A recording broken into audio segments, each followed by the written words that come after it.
I multitask. There is work going on. So, and Benjy was just like being like, I didn't even realize these very hot girls were even girls. I mean, I didn't even notice them. So I knew he was being a bullshit artist. By the way, where is Doug and where's Benjy? It's almost 8 a.m. Well, they're pissed that they don't get to do these things. Benjy doesn't come in every day. Benjy doesn't come. And He I don't goes. know He where works. Doug is. Where, there's no hot chicks booked on the show. That's what they're saying, because you know what? Will was pointing out to me that Benjy, he's in for some stuff. Like yesterday, he was the guy holding the mic when the Playboy Playmate of the Year was doing the armpit sniffing. Yeah, like how did Benjy show up here for that? Now that you say that, when we had the Playboy Playmate of the Year, all of a sudden he's here. And by the way, did you notice he tried to get online to get sniffed? Did you notice I blocked it? I did notice that. Because you know what? No one cares about Benjy. I had a choice. We were at the end of that armpit sniffing bit. Yes. And I'm looking it over, like Benji's there, who's way funnier than Benjy. And Benjy's in front of him. And Benjy's in front of him. He's in line to get close to the Playboy Playmate. And I went, what the fuck? So I give him a hand sign. Out. Benjy, go up and get your armpit smelled. I'm gonna sit and waste time with Benjy. What if she likes my armpit? Now I'm going out with her. I asked him why. He came in. He came walking in about 7:15 yesterday, and I go, "What are you doing here?" He goes, "Well, I have to help out with the Playmate. The Playmate segment." What? But he doesn't. The Playmate segment. Yeah. Really? What's different about the Playmate segment than any other segment we do? He is such a fucking horny motherfucker. Hey, can you blame him? I know. Well, he probably figured blindfold. If she doesn't see him, maybe she'll go out with him. Don't take off your blindfold. He's such a good guy, though. He really is. Hey, Benjy's a nice kid. Yeah, you don't have breasts. Yeah. Benjy's a nice kid when he's not sending porn tapes to your kid's teacher. That went over great. He had hair then, though. Yeah. Well, all right. Let Steve finish his report, boys. All Thank you. I don't know how we got off on a tangent. Rick's tonight in Indianapolis. All right, Ronnie. Very busy schedule. I barely get him to drive me anymore. It's busy. You're a lucky man. Look at who's driving you. And I'm not so lucky because I'm going to be driving him soon. I think he resents driving me. And that he's a big superstar. Anything else? Also today, Sal and Richard heading west to entertain famished fans in Hollywood this Saturday. But they won't be doing a show, they say. A meet and greet at Club Bardot on Vine.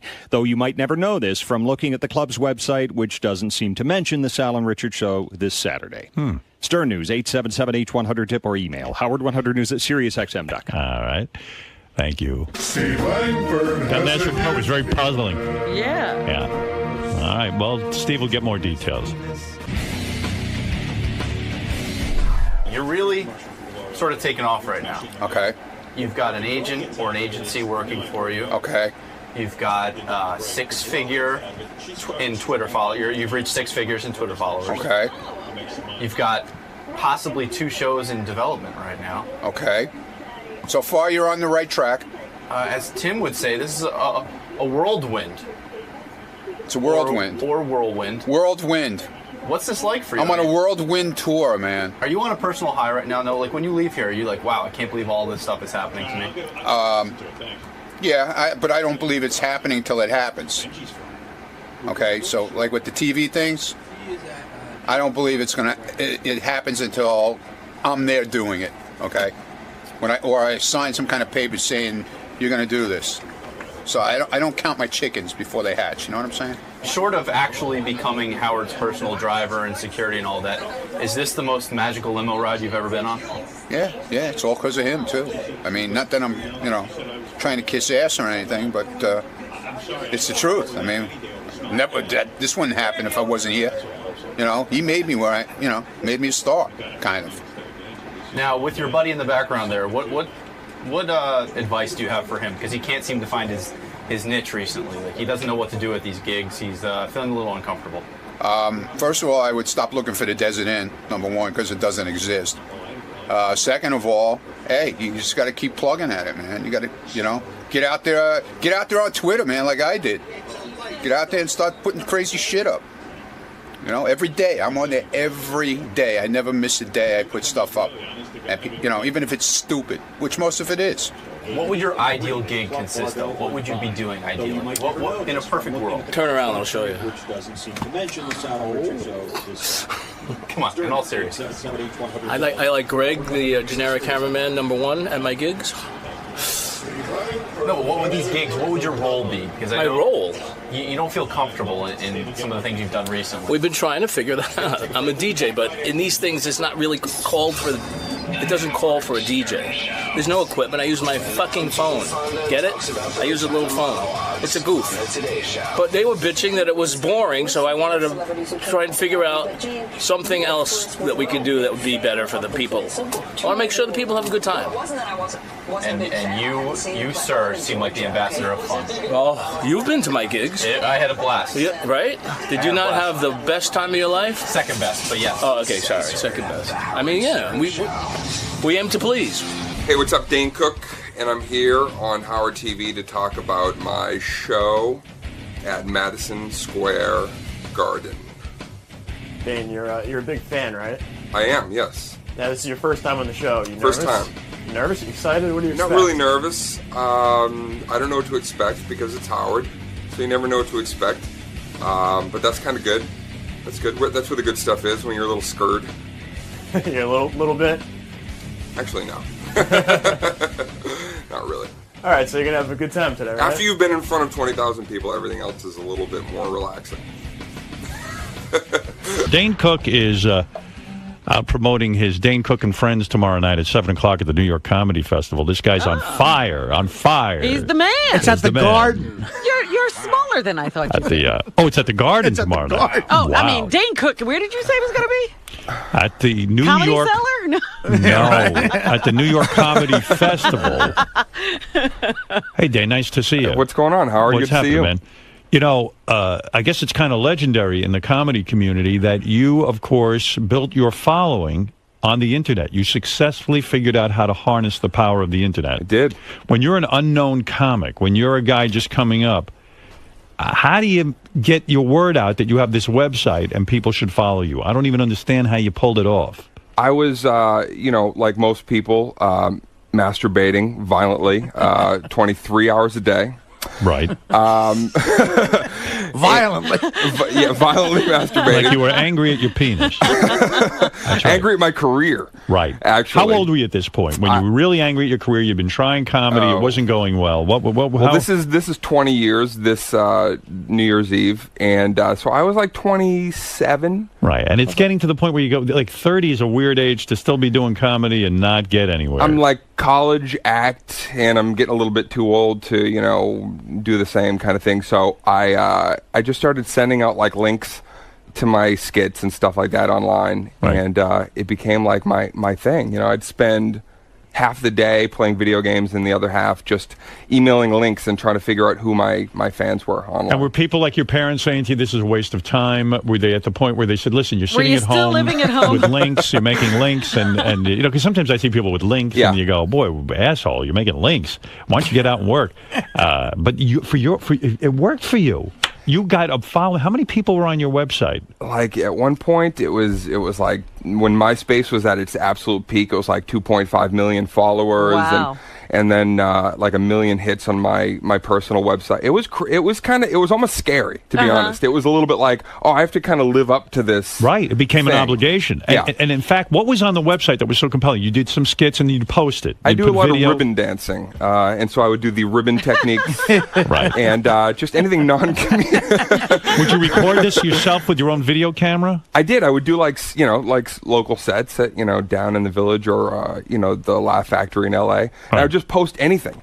I would just post even if it was an unfinished joke, or I would just sit in front of my computer and do like little webcam chats. But I had no fans at the time. At first, It was like it was obnoxious. 10 people. Yeah, it was obnoxious, and 10 people that I knew their names. Right. And I would just, talk to the same 10 people, and I watched it go like 10, 20, 40, 80. Wow. Until finally it was, arenas, and it's been a wild ride, man. Right. It's a wild ride, and but still masturbating violently. I still find the time. Do you not have a girlfriend? I do. You do? Yes. What does she do? She in show business? She is a singer. She sings, yeah. And there's a steady relationship. Were the rumors that you were with Jessica Simpson are just merely a rumor? Rumors? I mean, usually where there's smoke, there's fire. You went out with her, right? Little dalliances here and there. But I would love to bang her. But I mean, as a guy who masturbates a lot too, that's a hot girl. I mean, she was beautiful. Beautiful girl. Why and didn't that also has to be some kind of a craziness, because here you were 27 sitting in your room and now you're with Jessica Simpson. Yeah, I used to masturbate violently to her. Right, and now you're with her. I've actually had that happen. Yeah? Where I masturbated to someone and then I met him and I got to bang him. I would watch Newlyweds and just hold my hand over Nick.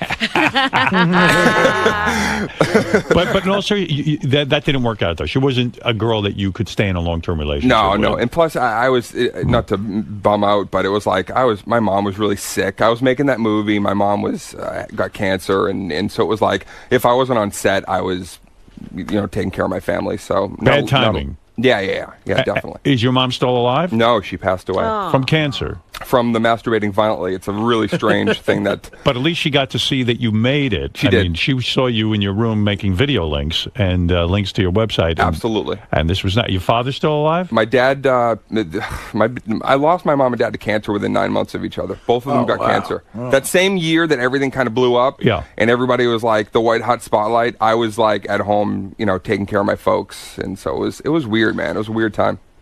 Terrible but they timing. both got to see it. But terrible timing on your parents' part. True? Yeah, I blame them entirely. Yeah, I mean... schedule your cancer deaths. You finally hit it. Everything's coming into fruition. Yeah. The whole plan is working. They ganged and the up two on of me. them, there they are, burning they were in cahoots. See, my father had the decency to die when I was a complete loser. Right. So you had a lot of time to devote to him. He wanted to go. I mean, you've been linked to beautiful women. True. Kate Hudson, I think. No, Katie Holmes. No. Was it Kate Hudson? Kate Hudson. Kate I did a Hudson. film with Kate Hudson, yeah. But it doesn't mean... It's weird to do a film with a girl. You do fall in love in a sense when you get to do these films with people. And then I guess when you get off set, it's a whole different reality. Yeah, it's what are they call a location ship sometimes. Right, because you're in a movie together, everything you're being catered to. And you have makeup on, you look great. Right, and you're working together and you rehearse and and suddenly you're banging Kate Hudson. Jesus Christ. Not actually banging, but pantomime banging, yes. You never banged her? No. Never? No, she had a boyfriend at the time. Oh, and we so were just actually buddies. It was not a romance? Yeah, no, there was really no, Jessica Simpson was a romance. That was just kind of like hanging out. Little pork in here and there, everybody's having a good time. I wouldn't say pork and maybe beans. Pork and beans. All right. The movie I like that you did was Mr. Brooks. I love that film. Good film. Did that film do well commercially? I think it made enough money to pay me. So why didn't that movie do well? It was you and Kevin Costner. Yeah. I think it was one of his best roles. Yeah. He plays this insane, and you play an insane guy, and it's really, I'm always looking for good movies to watch, and that's one of those surprises. And the other person in it is Demi Moore. Right.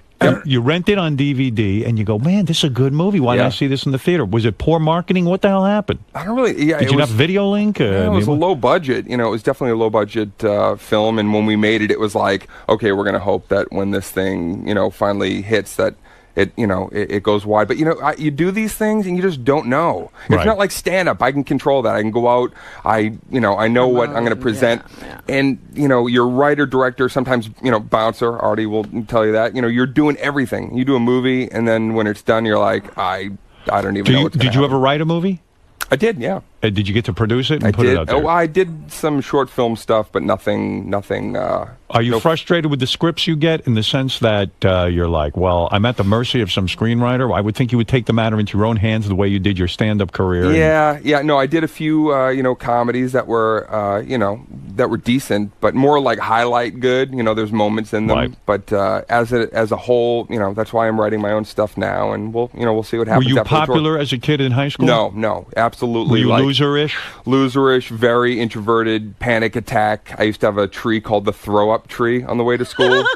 And if I could make it past the throw-up, which I never could, I'd be frozen, my hands would be tingling, because the thought of being around people was just horrifying. You're antisocial in a way. I'm pretty shy. You are shy. Were you the type? Did you get laid in high school at all? Never. Never? No. No girls looked at you? I did finally lose my virginity in high school, but to my first girlfriend, but she was homely. And she acted like she was doing you a favor. But she was homely now, but she was hot then because I was very homely and zits. And did you go to college? No, I did not. You did not go to college. No, you went out to make your career happen. Stand up in 1990 and never went to college. High school, and that's it. And Isn't it funny, though, that you wound up entertaining college kids? Well, the best thing is when I would do the colleges and I would walk in and then like a teacher or some staff guy would be like, you're here for the show? And I'd be like, I am the show.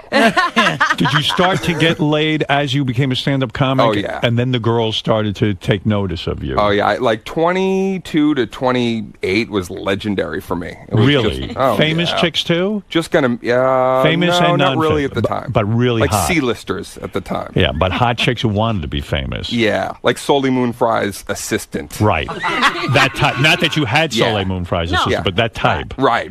Somebody like her. Somebody like her. I've seen her. She's hot, that assistant. Right. And sometimes two at a time. Did you orgy at all? Was that part of the legend, so to speak? In Reno, I did that. No kidding. Yeah. How many girls were in the room with you at that time in Reno? I did. It was my first threesome. Threesome? Ever. Yeah. And you knew how to handle it? Oh, I was overwhelmed, Howard. Shoot your load rather rapidly? I think I knew it was going to happen, so I jerked off a couple of hours early just like me. Yeah. Well, just like every guy. Two. I did it just like you, too. Two girls at the same time. Did they know each other? The girls? Yes. How did they know each other? They were like prison, they worked at like a men's club, prison. and prison. Yeah, it was like they knew each other. You met them somewhere doing a show, kind of thing, and they said, "Hey, let's go back to your room and party." And before you know it, they're naked. They're in your bed. Yeah. And now, I guess one's handling your penis, the other one's kissing you. Yeah, I've got like Joey Lawrence hair at the time. Wow. I had this huge like Lethal Weapon mullet, just big hair. Does a time come where it goes to your head that you start to think you're even better than you are, like that you're a superstar, you're God, No. Were you humble always? Yeah, You were pretty. Probably to a fault. I should probably be a little bit more cocky about it, or embracing your success. Yeah. But you had terrible tragedy for not only your parents dying within 9 months of each other, but even worse, you got ripped off financially. And I guess the case is still going on. I know. I can't talk too much about it. Can I tell people what I'm talking about here? Please. Okay. You had a business manager who was your stepbrother or half brother? Yeah, half brother. In other words, this was your father's second family. My mom's my mom's ex-husband's son's brothers, something. You were close to him growing up? Oh yeah. You made him your manager. Made him a bookkeeper. Made him your bookkeeper. Yeah. You're accusing him, I guess, of stealing millions of dollars from you. Millions. 3 million or something like that? Is that the right number? Up. Yeah. Is it 11 million? It's dancing around that number. Sure. Oh, God. Oh, listen, I got to tell you something. First of all, you you hear the number $11 million. In order to realize $11 million, you got to make a lot of money. You got to make 22. And I think you seem like a pretty grounded guy. Yeah. In show business, it's fleeting. You never know how hot you're going to be forever. That was the nest egg. That was it. Once you had this $11 million, it gives you a certain creative freedom. Yes. A freedom in life. You can afford a home. Because stand-up comics, for the most part, don't make it. Oh, yeah. You beat the odds and you made it and you acquired this $11 million. Absolutely. How does he get $11 million? I don't know, man. I still don't know the answers. You weren't watching the books. Well, he was my brother. Right. So how did you come to find out that this has got to be incredibly painful? Because he's the one person you want to be able to trust. That's the thing is, I can't really talk too much about it because I still don't know. He's in jail, and until the trial, I don't know the answers. It's still a mystery to me. Right. Will you have to testify? I'm sure when it finally comes to pass. Has he written you and said, listen, please, let me out of this? No. He's not even Somebody I talk to pretty much every day of my life. What a nightmare. Yeah. Oh, my God. Somebody you talk to. How did you discover when you watch like a 48 Hours, like those were my favorite shows, Yes. and I used to watch those shows about people like Double Life and be like, almost kind of like, wow, that'd be kind of interesting to have that happen. Like it was almost so fascinating. Be like, wouldn't that be cool to have? I always wanted my family to have a deep, dark secret. I was like, that'd be great to, or live in a house that has like a ghost child running around, like murdering people. Just something crazy. You probably told your brother this. I probably did. You get a morbid curiosity. That's going to be his defense. Yes. I was just trying to make your fantasy come true. So in all seriousness, but how did you discover it? I mean, when did you know that you were ripped off? It all happened literally within, at Thanksgiving of last year. Life was just hunky-dory and, coming off, my parents and all this stuff that had happened and starting a new tour. And then within a few days, everything just completely Hey, did you see the $11 million I had hanging around here? Is it true that you hired a business manager who then uncovered this, who figured out for you that a lot of money is unaccounted for? I can't really answer it because I don't know. I mean, I did hire a new business manager, but they didn't really discover. It was just something that kind of happened through a course of a few days. Just like absolutely everything I thought about this person was, I guess I should say allegedly different. But, when it's over, I come back and tell you. No, understood. I feel for you because I imagine there's not too many people in life you can really trust and say, you know what, I trust this person with my life, and my money. isn't it great to take a family member along for the ride and to be able to the thing is, share everything with them? He was a corrections officer. Right. And he was even almost like killed by an inmate. And I went to him and said, because he has a son, I was like, I want you to, I don't want your son worrying about his dad. And so I'm going to double time it. Wow. I'm going to go on the road, and I want you to come work with me. And so it was like, this guy was a corrections officer. I hired him to, protect my money, not help it escape. Yeah. Well, I mean, what a nice thought, too. You're saying, listen, I'm worried about you. Let me take you out of your life where you could get killed. And it's a beautiful thought. And do you feel like not only betrayal, but do you feel like a dupe? I mean, it's the worst. Look, it was like an anvil to the head, but I'm one of those people, man, that just, what's next? I'm on to the next thing. I just want to wrap it up. I want the truth to, come out. Surface, and that's it. And then... Is the money gone, or does he have it somewhere? Is there a chance that you could recover it? I don't know. You don't know? I don't know. I mean, the Attorney General and people they allude to things, but I can't know much. It's a family case, so I can't. Has it split the family? No. It hasn't split the family? I have 5 sisters, and everybody is like, they know what I'm about, and everybody's just like, they can't believe this guy. If he is convicted, how far would the sentencing go? How long? I don't know, because it's a state case, so it's like, I know that's different from if it was a federal level, but yeah. Sometimes you get more time for that than murder itself, because we value property. I'm learning as I go, but it's been it's been a wild year, to say the least. I'm sorry about that. I mean, that's got to be really, really awful. I mean, to lose your parents in 1 year and then have your brother allegedly do this to you is unbelievable. Yeah, it sucks. Did you ever feel any guilt putting him in jail, or none whatsoever? No, I'm one of those people. It's like, if karma gets you, and whatever you put out there is going to come back. How is it you've never had a drink of alcohol in your life? Are you not curious to at least see what this is all about, or what's going on here? I look at Artie and I feel like he's like me in another dimension. Right. You're the opposite. Way out. Right. No, but seriously, how do you never have a drink of alcohol, or you've never tried a drug? Never. Never smoked weed? Nothing. I mean, it almost points out what you say. You were such an introvert and sort of, let's say, nerdy in high school that maybe you never were part of that scene. Okay, but sometimes that's how people loosen up. Yeah, that's true. But here's the thing: is I knew even when I was like, my best friend in school was like, he was like the biggest. He was drinking Jaeger before classes, and he was getting stoned. We were like Goofus and Gallant. It was like I was like the Halo guy, and he was, and. He, and so we were buddies, and but I'm like one of those people. I'm not competitive outwardly, but I'm really competitive with myself. And if I did coke, I would have to be the most coked guy in the room. Right, you'd want to be the best coked Golden guy in the God world, on the roof. So, in other words, your personality is such that even if you drank, you would become an alcoholic. If I do something, I take it all the way to like, insanely ridiculous levels. So there's no moderation, and there's no way you fear, in a way, taking a drink. I don't fear it. No, I think I'm going to wait. I'm like 50 and just do heroin and meth and everything. Just rock it out. I don't know. I don't think so. So, but yet you seem like a very grounded, very focused guy. Sure. And then I hear that when you were doing a stand-up somewhere, you got heckled and you jumped off the stage and beat the guy over the head with a microphone. Is that true? I got in a little bit of a fisticuffs years ago outside Nashville with a guy. But I didn't just jump off the react. Talk you about don't understand. What happened? Really, how pissed you can get at those people. What happened?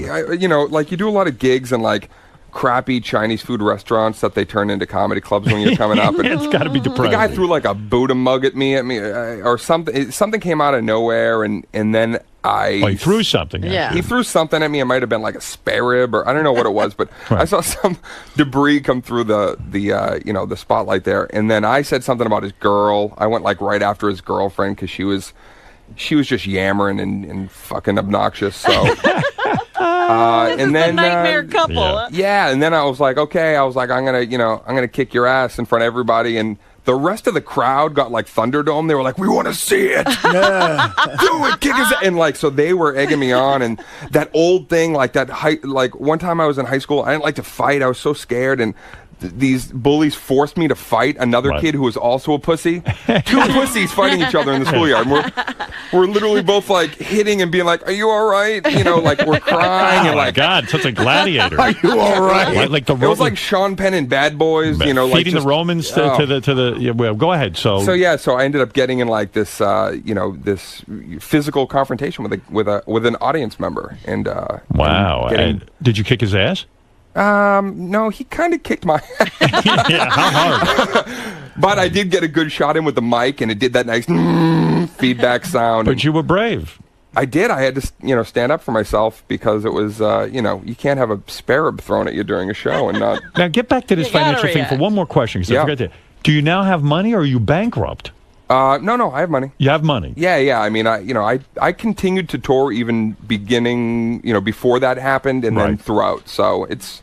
I've been pretty blessed that I have great fans, and yeah, sure, I'm in a good spot. I mean, it's unbelievable. What do you think of comics who are working? And is there a certain age they should give it up, hang it up, like if they're not making if it? a guy hits 50 years old. I was doing gigs, Howard, with Rodney. I used to host for Rodney at the Laugh Factory, before he passed away. Sure. Still, when he would come in with an earpiece on, and his girl would sit up in the balcony and are you going to go into the thing about the your wife and the sexual like she would feed them the lines, and really he was still killing. Rodney would kill, and he would do that thing too. It was like, it shows you how like comics were all a little insecure and fucked up.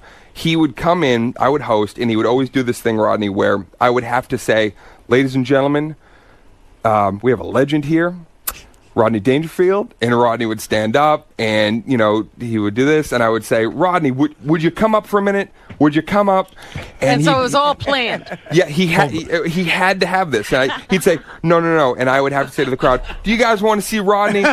And they would go, yeah, and Rodney would kind of do his thing, and then come, Rodney, you're gonna, and like I was making him come up, but every time. Did he need that because he wanted it to seem spontaneous, that like all of a sudden he just came up and blew away the crowd, or did he want it because he didn't really want to be in a small club and he was just doing everyone a favor? I think it's like that thing where I know if you don't do stand up for a little bit, not only do you get like you feel like a newbie all over again, but you just feel like, do they care, or they get this? Rodney was insecure to the day he died. Is what I believe so. Yeah. Wow, isn't that something? With all of his success. Yeah, man. And all the but movies I believe and you can do stand up until you're Why is it important to you as a stand up comedy guy to? I see guys do this. You beat Dave Chappelle's record of staying on stage for over 6 hours. There seems to be some sort of longevity. What is the reason for that record? Yeah, why do you need to do that? I don't understand what the thing is there. It really wasn't. It was a local. It's not a world record. I think some dude in Europe stayed on stage for like 9 days or some shit. You were on 7 hours. You did 7 hours straight on stage. I did. Holy shit. Is that hard for the audience? I mean, I don't care who you. I don't care if you're Steve Martin. I mean, it's 7 hours on stage. Yeah, it was ridiculous. Yeah, I mean, it's crazy. Why did you do it? Because it was there was a record at the Laugh Factory that Pryor had set like 3 hours 50 minutes, and then I had done like 4.5 hours years ago, and then Chappelle came and was like, "Man, I'm gonna break that Dane Cook's record, man. Give me the mic." And so he went up, and he did 6.5 hours. But Dave, like 4 hours of it was like lighting a cigarette. Yeah. He moves, got a slow pace. And deliberate. Moving a stool for. Right. Dave's got like, man, I'm gonna move the stool, man. Blow a smoke ring, man. It's a good bit. So when you're growing up, who is the person that inspired you? Steve Martin. Steve Martin, right? That was the comedy album that I held on to, and my sister saw him at Madison Square Garden, and I remember the night she came home, I was 14, 15, and she said, "I just saw this guy, Dane, and he stood on stage," and she told me that he did this, 20,000 people, and I said, I'm going to play Madison Square Garden someday. Was anybody in your family a comic, or where do you get that from? Everybody was kind of funny. Right. Yeah. But it either takes funny balls, or stealing money. But it takes right. But it takes balls, which is funny if you're not the guy getting stolen from. Well, I mean, it does take balls to get up on stage that first time. Were you horrible the first time you got up? Yeah. I mean, yeah. The first few years are just absolutely, cringeworthy when you kind of watch it back. But yeah. I feel like a lot of comedians are jealous of you. I think maybe it's the internet thing and the tremendous success with playing stadiums, right? Joe Rogan accused you of stealing his material. Do you get that a lot? Do you feel that's out of jealousy, or do you feel there's some legitimate claim there? No, I don't. It's definitely not legitimate claim. Right. But the thing is about it, it's tough to talk about from the perspective of a person. You're the perfect example. You start to get the success, and then there's the same people that were once saying you're the shit, you're the next big thing. Every DJ for a couple of years was like playing my bits and touting me, and I knew I was already in the fetal position. I'm gonna get smashed. Rolling Stone magazine called you the up and coming great comedian of all time, and then the following year when you had your success, the following week. The following week said you were a piece of shit and you don't deserve any success. Oh, that's nice. Are they nice? I know.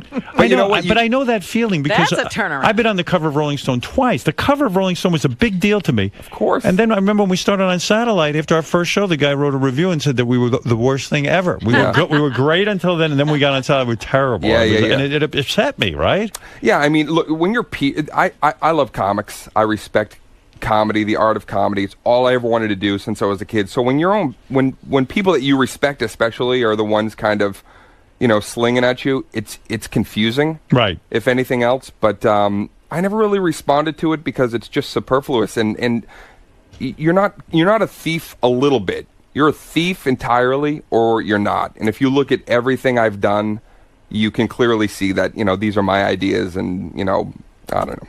Right. People say what they're going to say, man. That's right, but you don't let it bother you. But you are an angry guy. I'm an angry guy. You have a couple of incidents which are very interesting. I here. do? Yes. It says here, according to the New York Post, Dane was once kicked out of Smith & Wollensky Steakhouse for being too difficult. Absolutely According not to an true. employee, Dane's assistant ordered for him. He got a steak and sent it back 3 times. The chef was furious. Eventually, we told him enough is enough, and they threw you out of Smith & Wollensky. That is not true. It's the chicken parmesan, those douchebags. No, that's absolutely not true. I laughed when I read that. Not true at all. So, in other words, there's no fact there at all. I've never been kicked out of any restaurant my entire life. That was Sam Cooke. I said this earlier this morning. The Post once wrote that I bought a stripper at Scores, a brand new car or Mercedes or something. But when you're famous, you have to actually ask yourself, is somebody impersonating me out there and doing these things? Yeah, I mean, that's kind of... But when I read that, I'm like, okay, not only is it a slow news day, but they're like, let's make up some real boring slow news. It's like, pick an A-lister to lie about. As of June 2007, Dane was single. Then he dated Costa Rican singer Raquel Houghton. Yeah, that sounds hot to me. She's beautiful. I'm with her now. I'm back with Raquel Houghton. Are you living with her? Girlfriend? Yeah, she's beautiful. And she sings. She sings. Except she just had a tonsillectomy that went wrong. Yeah. And she was hemorrhaging and bleeding, and she's not singing right now. But she will be able to again? Yes. Tonsillectomy. Yeah. What got caught in her throat? This is a hot chick. Are we marrying this one, or is no way you'll ever get married? Because I don't know. I don't know what I feel about marriage entirely. But you in love with her? Yeah, she's You're cool. in love. Yeah. Look at this. Yeah.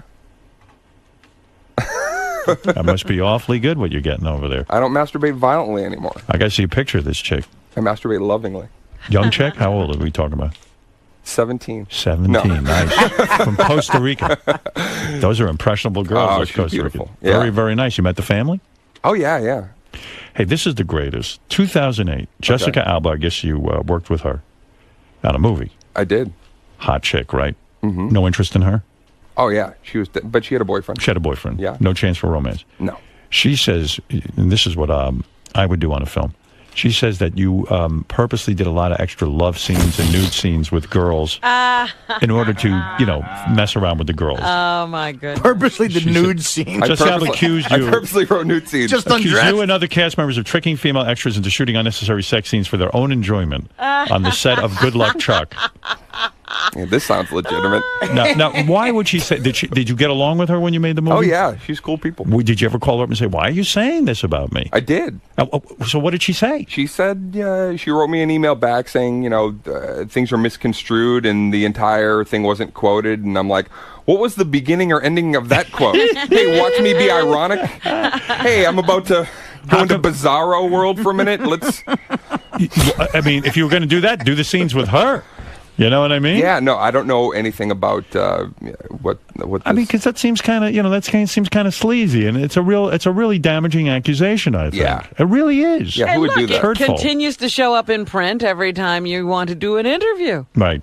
Yeah, no, that's the whole thing is, all this, that's what's really interesting is like everything sticks on the internet. Everything is fresh news, like even the Joe Rogan, like I have nothing with Joe or even like Louis C.K., like we worked all that stuff out. Louis C.K. was another comedian who gave you shit and said you ripped off material. Yes. And you called him and you said, look, here's what I'm doing. I wrote him a passionate email, just talking about everything, putting it out there. He wrote me back, and, we were sitting on a couch a year later at Comics Come Home. Good set. But you're right. The internet, fans get in, and they like...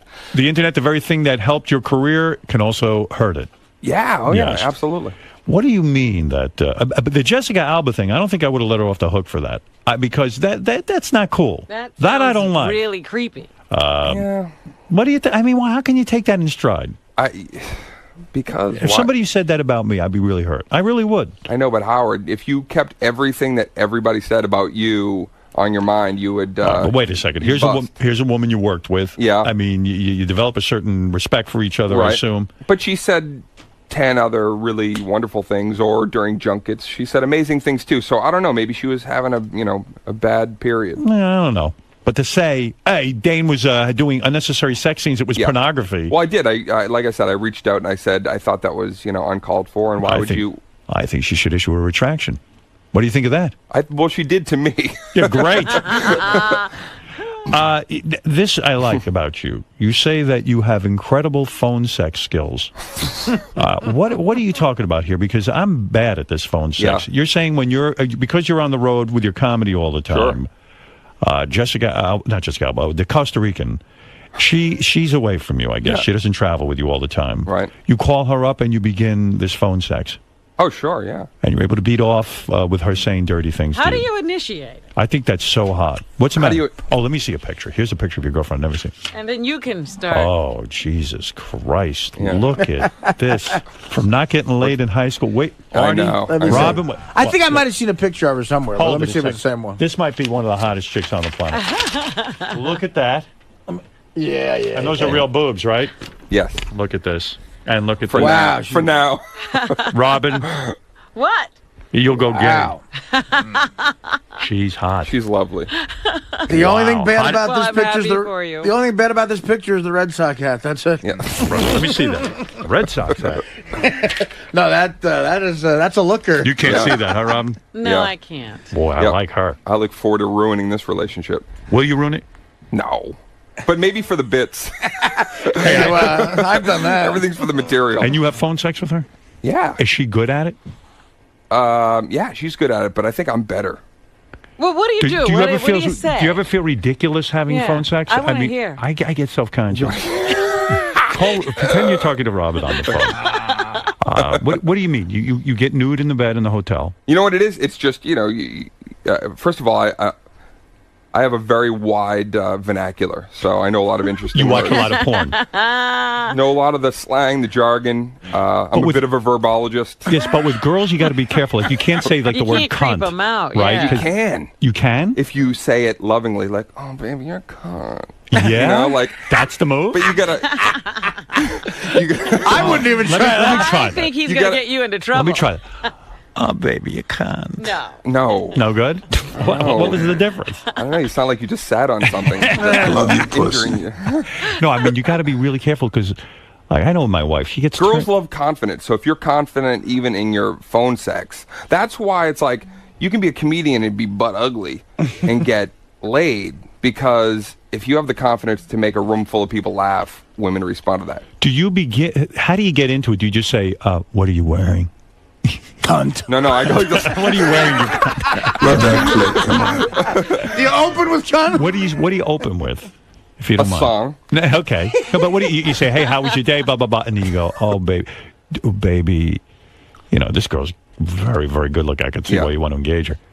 But what is the line? How do you get the move in? We do some role playing sometimes. Sometimes I pretend I'm a super spy. I'll be Really? like, I've infiltrated the base, and I know where you are. Yes. See, I would keep that phone call going and call the cops on the other line. You what? You infiltrated the base? I'm moving out. I have the president of Costa Rica tied to a chair, and I will murder him if you don't suck my balls. I'm sucking your balls. I see. Please don't kill the president. Please don't kill the president.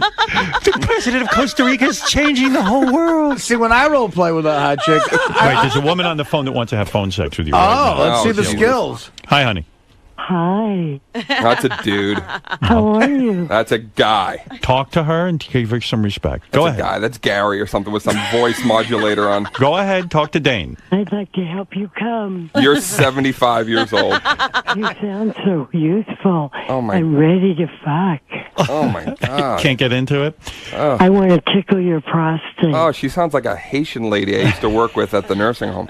Can I put my finger in your ass? All right, honey. You're not turning him on. That is horrible. But that is amazing. It's some girlfriend you got there, huh? She's cool. What does she weigh? Probably nothing. What does she weigh? I mean, unbelievable. Yeah, she's pretty thin. How you meet a girl like that? I met her... Jennifer Aniston's house? Huh, what? I don't know, party. I don't get her. No. No, I met her at the comedy club, of course. No kidding? Years ago. She was at a show and... Yeah, she worked there. Look at you. That's how it goes. By the way, you can see Dane Cook and Friends tomorrow night at 7 o'clock at the New York Comedy Festival. Is that true? It's in Madison Square Garden. That's it. Who's the friends? I mean, just different comics you respect? Bill Burr is going to be there. A lot of guys I started with. Kind of the group I came up with. Robert Kelly, Gary Gulman is going to be on the show. And then I get some remote stuff from George Lopez, Sarah Silverman. I asked Artie if he wanted to swing in and do a set. I said, even though we're not friends, that was very nice. Dane Cook and acquaintances. For when guys I kind of know. Guys that are not. Is the garden intimidating in the sense that it's such a big room? I mean, how do you play to the garden? That I was telling Dane that the biggest room I ever played was for something called Comics Come Home. When I did Rescue Me, Dennis Leary asked me to do something with him. A charity he always does. And it was 7,000 people. Wow. And because of being on this show, I'm able to do 4,000 or 5,000 sometimes, which is unbelievable. Yeah. But it's so when you come up playing 300 or 200 or even 100-person clubs, the timing is so different. It's like when you get a laugh, you almost have to wait for the wave of laugh to come down, and then it affects you. Dane, there's not too many comics who play 20,000 seats. Maybe 4 in history. Yeah, how'd you learn how to do that? I mean, you went from small clubs to boom, 20,000 seats. No, because like I said, man, this is 20 years on New Year's Eve, and so all through late 90s into 2000, I was doing all college stuff at like 10,000, sometimes seaters, and I was building up a fan base for a long time before people thought I was an overnight whatever. No stage intimidates you, huh? No. Things sound good aside from losing 11 mil. Things are good. Yeah. Girlfriend didn't threaten to leave when she heard you lost 11 mil? No. She knew I had a few bucks underneath the mattress. She knows you have a couple of mil left. That's pretty good. Do you ever worry with a hot chick like that? I mean, when you go on the road, do you ever get jealous and worry that she could be fucking some guy on the side? No. No, you can't think, that would be terrifying. I used to think like that. I was the paranoid guy for a long time, too. Now you're secure. Yeah, checking in every hour and all that stuff. Yeah, it took a long time to get through that crap. What's the longest time you've been separated from this beautiful girl? We were on and off for a little bit. On and off for a little bit? I was off for a year and dated some pretty amazing women. And then once I was done with that, back into... You broke up with her? Yeah. And then you said you went out and dated? Yes. Couple of hot chicks. I had to. Here's the thing: is when you're like the homely whatever kid in school. I was like, I told my family, I go, I want to date the most beautiful women in the world. Right. And so my goal when we were on this break, and then I was, kind of hanging out A-list, for a minute doing that. I was like, all right, I'm going for it. Who will you date? Like famous chicks, right? I don't really. I will for you tell one person who nobody knows that I dated. Who is it? Nice. But I can. I share. I can't get too. Who is it? Oh, Howard meant share. Share. Who is it? The hottest woman in the world, very talented too. I'll give her props. Was you know the Pussycat Dolls? Yeah. Nicole Scherzinger. Yeah. Yeah, the lead singer. You were dating her.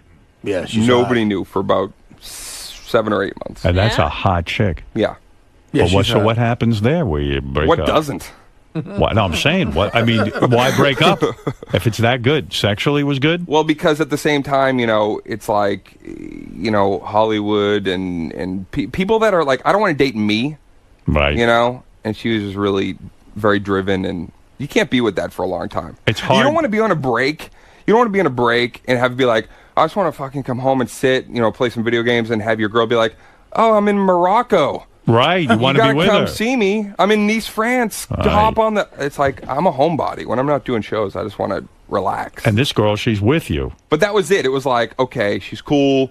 She's, you know, fan of my comedy. Make her laugh. And then, like, you know, make this dream come true from this awkward kid of, like, dating one of the hottest chicks for a Man. minute.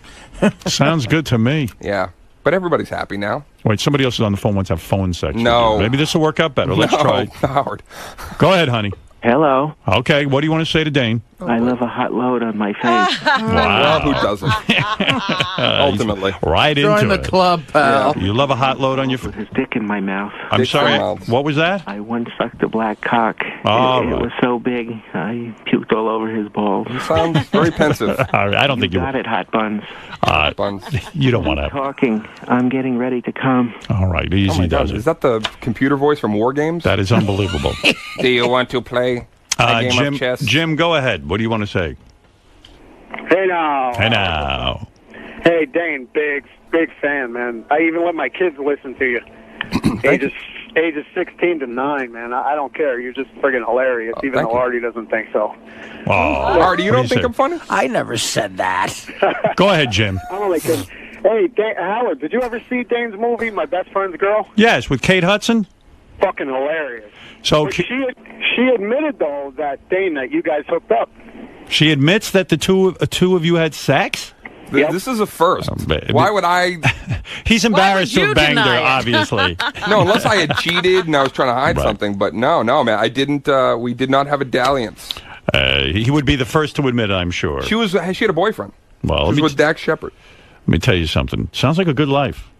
I Sounds can't like complain, you're living man. the dream. And you know what? Now I finally got to say I did Howard Stern. I'm so glad you came in today. I've been trying for years, man. Wow. I told Gary I was sending my first CD 10 years ago. You happen to be a great guest. Oh, thanks. You talked I'll about be funnier stuff. next time. This was a good interview. On a scale of 1 to 10, I'm giving you the 10. I bet you the audience would too. All right. I'm telling It you. was a funny thing happened. I don't know if Dane remembers this. A couple of years ago, I was in Boston. I was doing a gig for the great Bill Blumenreich, we both know, promoter up there. God rest his soul. And I was in front of my hotel in the car waiting to go to the gig. Right. And it was kind of a rainy night, and I was tired on the road, didn't want to go to do this gig and everything. And I guess Dane was in a car right in back of me, and he noticed me walking in. I had never met him, and I hear a knock on the window. And it's Dane Cook, and he said, "Hey, Art, I just wanted to say hi." And I said, "Hey, Dane, how you doing, man?" He goes, "I'd love to come on the show sometimes, or Howard like it, blah blah blah." And he said, "Where you going?" I said, "I'm going to do a gig out in New Hampshire, stand-up gig tonight." I said, "Where are you going?" He said, "I'm going to make a movie with Drew Barrymore." He was on his way to the set of like an $80 million motion picture. Hey, Dane, are you friends with these people in the sense that like you go to their parties, like you don't party with Drew Barrymore? House. I imagine there's a real wild scene going on. No, man. I'm like, I do my shows and the show's over. I'm like, I'm kind of homebody, Yeah, but when you live in that's LA, what I was wondering, because you were talking about making these friendships on the sets. Do you keep these friendships? When celebrities were like, I used to hang out at the Laugh Factory, and like you'd look and like Bruce Willis would walk into the club next door, or like Halle Berry.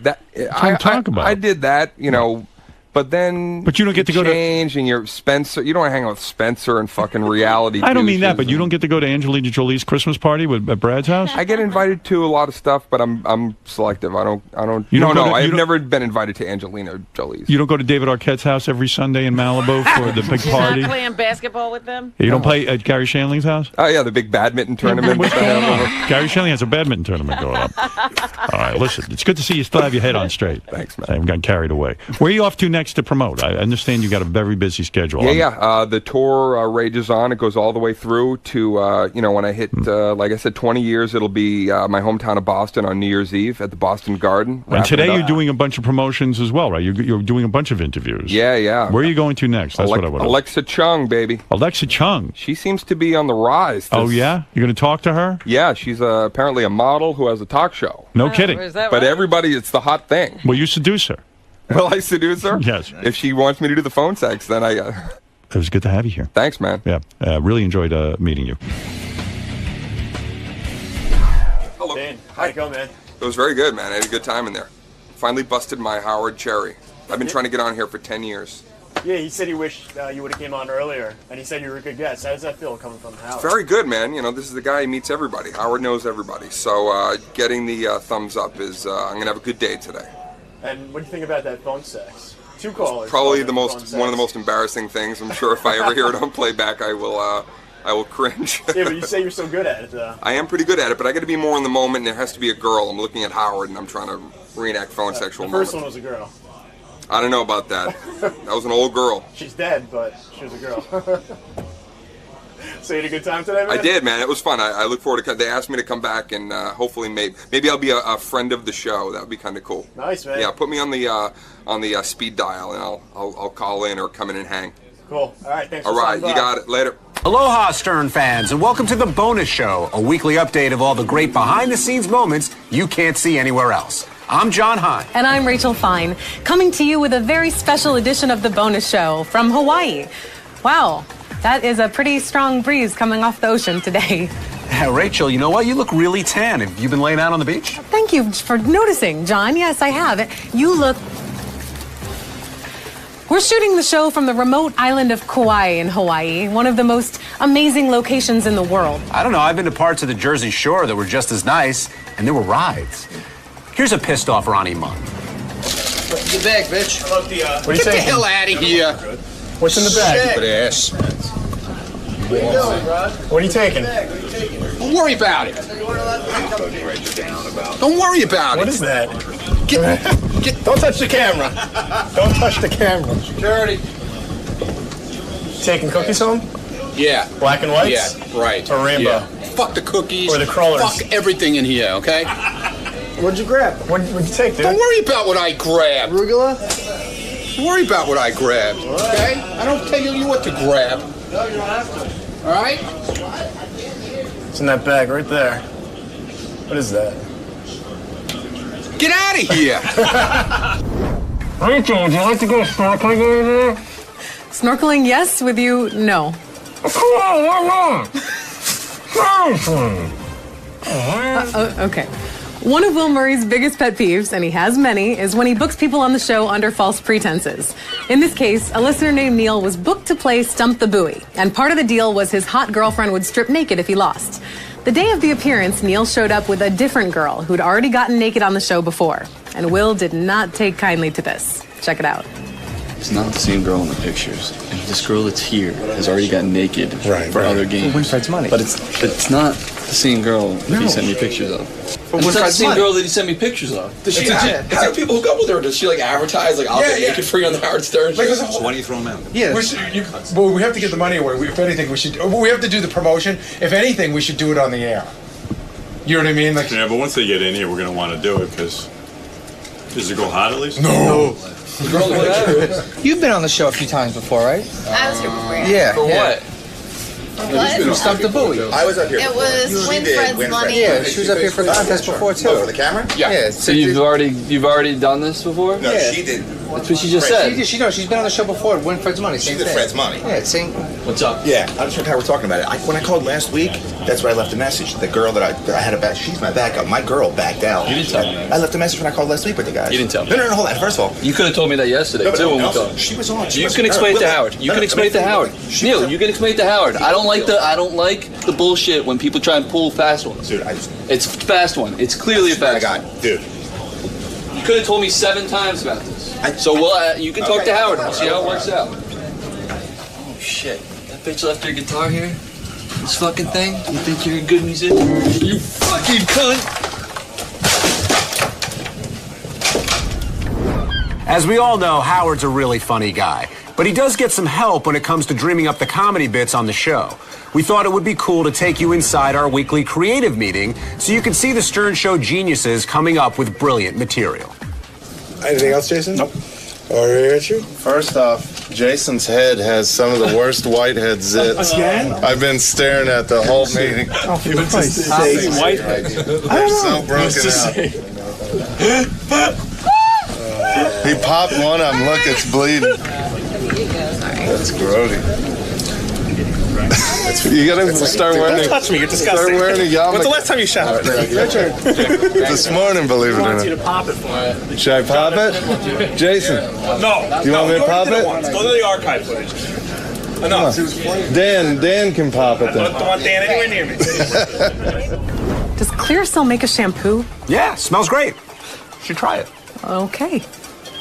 It gives me great pleasure to present to you all once again Mr. Gary Delabate as Techno Beaver. Oh, Techno Beaver, oh yeah, Techno Beaver, oh, Techno Beaver, oh yeah, Techno Beaver, Techno Beaver. Thanks, John and Rachel. Here's an item that I want to show everybody this week. It's called the Power Mat. Now, if you're like me, you have a lot of electronic devices, and they all need to be charged.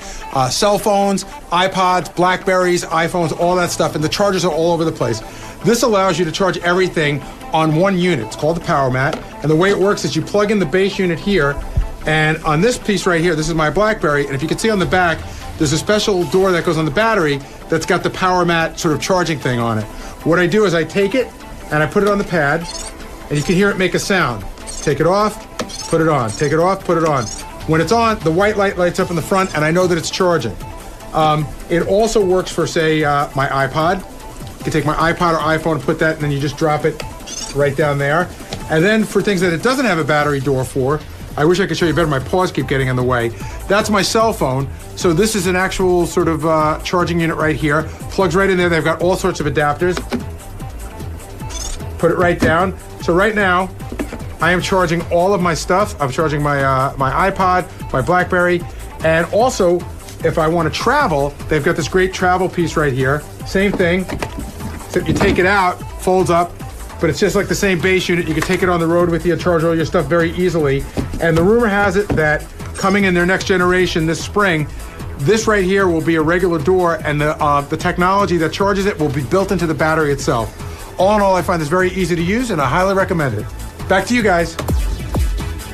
Oh, Techno Beaver, oh yeah, Techno Beaver, oh, Techno Beaver, oh yeah, Techno Beaver, Techno Beaver. That is one smart beaver. What is that unbelievable glare? It's a pasty Pete. Pete, what the hell are you doing in Hawaii? I don't know. What the fuck? I make good money as an intern here. John? Okay, why don't you just toss to the next clip and then go over there and fan Rachel? Here's a clip with Beetlejuice and Sal. What the fuck? I don't know. All right, so you want to play the game real fast? I don't know what you're talking about, Okay, dude. it's the opposite game. Like, for example, I don't know what you're talking about. I'm going to explain it. Well, you can explain it, but I don't know what you're talking about. Okay, the opposite of black is white. It's the opposite. The opposite of... Well, that was opposite something black. Hey, that's you. Right. I ain't got nothing against fucking white people, all black people. The fuck I want to know about that shit for? Okay. That's fucking racist. Who wants to fucking know that shit?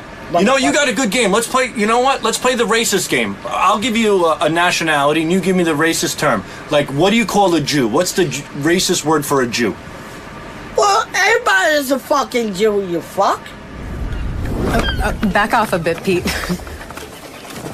Let's visit John Hein and the guys in the studio for the wrap-up show. This first clip features Sal making light of Robin's very prestigious charity award. The closest I've been to Guatemala is probably the South Bronx. That's as close as I get to those people. I mean, you know, people, not those people. The Guatemalan people. Right, those people. And, you know, but it's nice that Robin went out there to help. And she deserves the Real Deal Award that she's getting very soon. What does that mean when you say Real Deal Award? That's what they call it. It's called the Real Deal. Oh, that's the name of the award she won? Yeah. That's what I believe what Steve Langford said. She's getting the Real Deal Award. You seem skeptical about this award, Sal. Do you? Hey, look, she's been doing this for a long time, and God helping bless out her. women and girls, and yeah, sure. Wait, what you're skeptical that she's... I mean, why accept an award? I mean, it's just like, come on. If you want to help somebody, but just do it. it's helping this organization. I think that's great. I have nothing against it. I don't know, it's good. Everything, anytime you help somebody, it's good. I think she deserves the Real Deal Award. Robin, do you even care what Sal thinks? I heard what Sal said, and I just want you to know that Sal's opinion of anything means nothing to me. JD doesn't have a lot of pickup moves when it comes to the ladies. Here he is trying to make a point about his approach and then getting irritated and dropping the F everybody bomb. I can make a first move. Okay. What's your move? I don't know. John, I'm not getting, that's very personal. That he's offended by. I'm sorry, I didn't mean to offend. Yeah, give us those lines. No, I don't know. Because they all sound dumb and whatever. Oh, tell us, please. No, F you, Robin. Well, you made a statement today on the show. Want to come back to my place and watch the Criteria collection? That could be a move, Gary. Out of context, it's very creepy, but in context, it could be a move. Today on the show, you made the statement that anything you feel that anything. Everyone, listen, I'm not fucking delusional thinking, I could, I'm not delusional thinking like, I don't know, fuck, never mind. No, that's all right. I hate not being able to make a point. We love it. I know you do. And wrapping up the wrap-up show this week, we have Mr. Fred Norris explaining his zero-tolerance policy when it comes to protecting himself from verbal assailants. Kind of look at myself sometimes as like a Rottweiler, I didn't put myself there, it just kind of happens. And it's like, people will stick their hand in the Rottweiler's mouth, and sometimes the Rottweiler bites a little too hard. But Fred is not a malicious person, but he can be biting. Oh, I've heard Fred, like somebody goes after Fred, makes the mistake of going after Fred on the show. There's no build-up. The first sentence, it cuts you in half. I mean, there was a time with you and Robin, I forget, it was when we were back but you went, like you skipped A, B, C, and D. It was so, you went right for the jugular. She's probably one of the few people who has the uncanny ability to get under my skin in a very rapid way. And I think it's because we have like this love relationship, and it's like, what the fuck are you doing? It's like, hey, come here, There you go. I remember that. It's like, she goes, nice T-shirt, Fred, or something like that. Like, shut up, fat ass. Yeah, right. Exactly. Well, that's the show. For Medicated Pete, John Hein, and myself, thanks for watching. Pete, you want to take us out Hawaiian style? Sure. Lou Henner, Mary Lou, of course, used to be the star of Taxi. That's right. She's written a whole bunch of health books. She used to fuck John Travolta. I remember that. I mean, bang. Should talk properly about that. Well, she loves sex. She admits that. Loves sex, loves the smell of a man, loves the taste of a man. But more importantly than anything, which I'm shocked. Hi, Mary Lou. Hi. I'm more shocked than anything that all the times I had you on the show and spoke to you, you never mentioned this autobiographical superpower you have. Well, it's so weird because, I've always had it. I've talked about it a lot. I was on Bob Costas talking about it in the Today Show, in different shows. People would ask me about it. But, I never knew it was that unique. The whole 60 Minutes thing has surprised me probably most of all because I had no idea it's being considered a superpower. It's crazy. That means, according to the piece on 60 Minutes, which I saw, Mary Lou's brain is one of only 6 that they know about in the world. Her brain is actually, it's actually larger than most people. Have you ever been tested IQ-wise? You know, I'm sure when I was little at school, but I never knew what it was or anything. Were you super intelligent in school? You know, I was. I was. Yeah, you know, I was very smart in school. I was one of those good little Catholic school girls. I got 4 scholarships to go to the University of Chicago. I was, you know. Wow. You see, it seems like. But you know, that has nothing to do with it because a lot of the people, in fact, the first woman who came forward, she talks about the fact that she was not a good student. Some of the other people in the group felt like they were not good students at all. They've only found that 6 people in the world so far have this ability.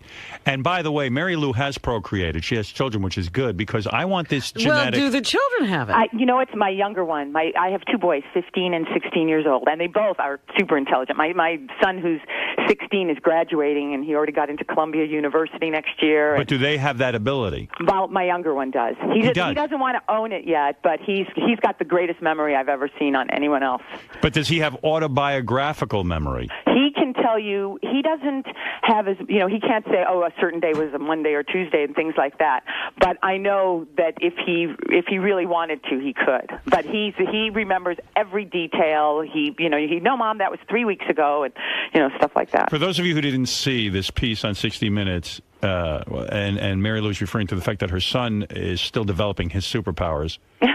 But Mary Lou has a superpower. When did it kick in for her? Because that 11. was also... Well, you know what's interesting? I mean, I can remember back to 2 years old, 1 year old, 5 years old, but it really like gelled at 12. Mm-hmm. And, you know, but I still remember 10, 11, you know, all Let that. me explain to people what your power is, because sure. maybe some people didn't see 60 Minutes or hear my show yesterday. The superpower is called autobiographical memory. So the way it works is, if I said to Mary Lou, Sunday, no, I don't even have to say Sunday. Let's say I said November 4th, 1972.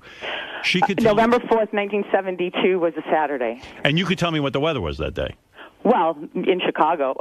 What was the weather in Chicago that day? Well, you know, I mean, this is so funny. November 4th, 1972. I know exactly what I was doing on that day. You're probably blowing John Travolta. No. Go ahead. I didn't even meet him until 3 weeks later. Oh, I see. Yes. No, actually, I went to a restaurant called Gaya's Restaurant in Chicago. I was at the University of Chicago, and I was also in a show, Good Woman of Sichuan. And what was the weather that day? It was cold. Well, it's always cold in Chicago, but it was particularly cold, and I remember the dress I had on. It was, you know...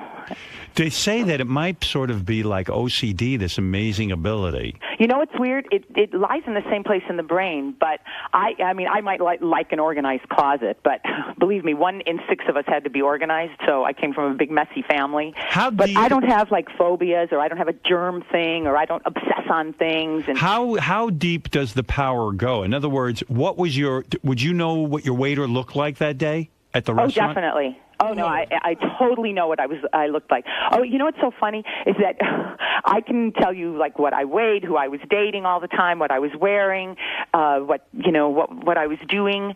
And it's funny because I was practically a grown-up before I realized other people couldn't do it. Do you remember? And do you remember everybody's name?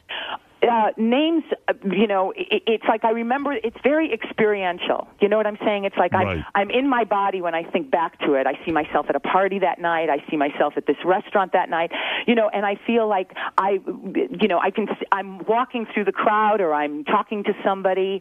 And so But when I mention a date and I say to you such and such a date, and then you go, oh, that was a Sunday. What do I see? No. When you say that was a Sunday, in other words, you don't even have to go through a process. You just know that was a Sunday, that date. Well, How does that work? I don't know. In the 60 Minutes when my son was asking me dates, because what's funny, I spent 4 days with 60 Minutes, so you can imagine what I went through. In fact, one of the days, I ended up answering, they gave me every memory test known to man. I mean, every test that has ever been conceived to test somebody's brain. So it wasn't just about autobiographical, it was everything else, visual, sequential, numerical, every single test that has ever been designed. Do you have to, let's say I said to you, give me Bob Smith's phone number. Would you? Well, phone numbers have always been easy for me because I can always associate them with dates. So you don't need a Rolodex. In other words, if I say anybody's phone number, as long as you've processed that number in your head somewhere, it'll come up. Yes. Oh, my God. Do you remember what happened to us, me and you, in July of 98? In July of 98, I was doing, you mean at the Four Seasons? Wow. Unfucking believable. You do remember? Yeah. Do you remember the exact date? It was during the middle of the week. I went with, it was July 16th. That's right. Yeah. Holy shit. I ran into her. What happened that day in July? It's probably, okay, so July 16th, 1998 was a Thursday. Right. Yeah. That's correct. Right. And so in the afternoon, I had a big brunch at my house, and I was working on one of my books. I was still. When you say you had a big brunch, what did you eat? I had like a big salad, cold noodles with sesame sauce.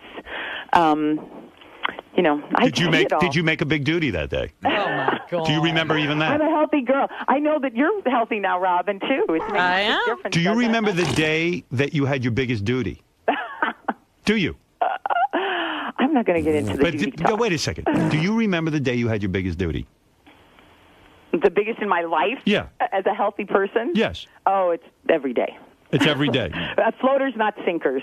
Do you remember on on July 15th, 1994, how many duties you made? I'm being serious. Do you know? I don't know. You don't know. Does it play like a movie in front of you? I'll tell you how you know what's so incredible? I've been describing my memory for so long to people that I used to call it, I said, it's like going to a card catalog, okay? Because I wanted people to sort of know what the access, how you access it. Right. And for me, once I saw selected scenes on a DVD the first time, I went, oh my gosh, this is what it's like. And what happens to me is that the entire year, when you say a year, it sort of like runs itself through and left to right, almost like a timeline. And I see all the little selected scenes of the year, like in a calendar way, but more next to each other, not in a page flipping way. I see it as a blessing, but Robin was saying yesterday it could be a curse. And one of the people in 60 Minutes didn't want to come in, sees it as a curse because they can't even forget. I would think it would be a blessing in my life because, like, I do routines about my parents, let's say, that like this morning. I would be able to access all of the conversations and hear them again, right? Oh, absolutely. And, I lost my parents really young. I was 17 when my father died. And he died a horrible way, and so did my mother. And I saw both of them die. How did they die? And he died during an argument with my brother when we were having a Christmas party at our house. Was he killed? No, not at all. Did he have a heart attack? Oh. And you can play that over in your head. I can, over and over. And my mother died of arthritis. She was a dancing teacher and lost her Let me leg. ask you something. It's horrible. Wait a second. Go back to your father. The day your father died, he was in an argument with your brother. You can recall the entire event. Yes. Do you remember your father's last sentence? He had already kind of passed out when I came into because we were having this huge party in our backyard because we had a dancing school in our backyard in our garage. Right. And so I came in when he had already gone into it. So but I know that my father's, I know my father's last words to me at the party. But that's something I think people would remember anyway. Yeah, they would remember that. Yeah, they would remember that anyway. So it's not so much things like that. But don't forget, as an actress, anything, it was never... When you only know something, it's not weird to you. It was never weird to me to have a great memory because I've always had it. Yeah, but does it work like people could too? As an actress, when you were on Taxi, they hand you the script. Could you read it once and then completely have it memorized because you've read it once? No, it's not so much a photographic memory. That's what photographic memory is. Although I have a very strong photographic memory because that's an easy. I can sit there and have the experience of reading through it and then almost see the page in front of me. But it's not like I can read a script once and then know the words. What was the maybe 3 times and I'll know the words. What day was it that you first saw your first pubic hair down there? Stop. I'm serious. I know you really have to veer this conversation. No, I want to know because I don't remember. No, I don't remember that. You don't remember that? Isn't that funny? Well, do you remember the day you got your period? Do you remember? It's one that sprouts out. Do you know what I'm saying? It's what was the day? You go ooh, that's it. Stuff like that. What was the first day you had an orgasm? Gosh, then the person will know who. No, I'm kidding. Go ahead. I'm not telling you that. Why not? Because you were never uptight about sex. What? When did you get uptight about sex? No, it's like maybe because I have teenage boys. How about So that? what? Who cares? I have a 15 and 16-year-old. No, I don't have to go into that. When did you have your first orgasm? But do you know the date? I do. All right, What now- about when you got your period? Was that a shocker? And where were you? And the whole thing. What was the date? Your period. Wait, better yet, what was the date? The first time you swallowed a man's... Oh, I know that for sure. Go ahead. What is it? What's the date? I'm not letting you veer off into that. Come on. You want to talk about some of the other stuff? All right, how's this? How's this? What? What was the weather like on the day you first swallowed a man's nice. jism? Beautiful. It was beautiful out. Beautiful. And Was it daytime or night? was it night or day? Evening. Evening. Don't forget, I'm a good Catholic schoolgirl. We All do right. everything. No, Here's a test. penetration's the mortal sin. Everything else is venial. So we get good at the venial stuff. Mary Lou Henner, you appeared on my show 4 times. Give me the 4 dates. Oh gosh, 4 times. Let's see. Well, first of all, do you know that I was supposed to be on your show Friday, September 9th of 1994? What happened? I was in New York. I didn't make it because my little boy, he was 5 months old at the time, he was sick. But it had nothing to do with the fact that the day before you were kind of nasty to my good friend Fran Drescher. I don't know if you remember that. I don't remember. I'm friends with Fran. Yeah, she's a doll. Yeah. She's a great girl. Okay, so I did end up on the show a couple weeks later talking, and that was September, it was Friday, September 23rd of 1994. It says here you never appeared on a Friday. What? It says the first time you appeared on the show. Uh-huh. You say September? Yeah. What? Howard, these are when she phoned in. These are all. Oh, these are phone. Oh, yeah. Jesus, Gary. Oh, She's right, and we're wrong. We're wrong. These are phoners? But I remember in when you came to L.A. Yes. And I had to come super, super early in the morning. You're right. Yeah, and it was at the Comedy Store, I think. Yeah, wasn't it? You were in that, and I remember Robin, was in like a funny little boothy kind of thing. Do you know the four? Let me just understand this. Do you understand the 4? Can you recall the 4 days that you called into the show? I think I can. I mean, I'm not 100% sure because it's a phone call, so I'm standing in my kitchen or my bathroom. This is insane. Wait, you got to hear this, Howard. So we went through the logs yesterday, and we couldn't find when she was in studio, right? And it was making us crazy, so we couldn't find it. September 23rd, that day she's talking about. Jason just went and looked back. Her name's spelled wrong in the log. She's right. We're wrong. Wow. That's crazy. That's crazy stuff. This is crazy. I should have made love to you. Oh my gosh! This is such a mistake. You would have remembered that. Was there any opportunity for you to make love to her? What are you talking about? I think she wanted it from me at one point. I always found you sexy, Howard. You know that. I think I could have gotten her. Judith Regan and I always talked about how much we loved you. Always. Oh, man. Do you remember the first time? I remember the first time I met Judith. No, but wait a second. Give me one of the dates that you called into the show. Let's see. Also, let's see. Tuesday, April. It was in '96. April 30th. You are completely correct. Wow. This is insane. Do you realize the superpower this woman has, and that eventually what can you do with it? This is a well, I'm mutation. writing a book about it because I know I can help other people. Because I don't want to do this just like let's bring out the little wind-up toy. That's right. so not what I want to do. Uh-huh. I'm all about helping people, and I know that the scientists are going crazy over this because they feel like it's going to be great for Alzheimer's and other brain problems, et cetera, and just tapping into something that's never been tapped into before. And so in my book, which comes out in May, so I'll definitely come on again and talk about it. I'm talking about what it's like to not only be in this head, but also how to help other people learn how to access information, store it, and then retrieve it. Really? Because, you could teach somebody to do Oh, that. I teach classes at marylou.com, and I have memory classes. I have a focus group. I know. Yeah, but you've got that brain. We don't have that. Yeah, but it's also the brain is a muscle, and so the more you can't. I could have all the muscles in the world, I could never do what you I can't turn do. anybody into this. I know that. 'Cause You're amazing. But it's definitely something that that you can. I just spent a week with my sister, so I know some of the things that she'll refer to something, and I'll say no, it was this day, and then all of a sudden she doesn't have the power. She doesn't have the power. Everybody in my family is really smart, and they have great memories. I heard she can turn invisible. Is that true?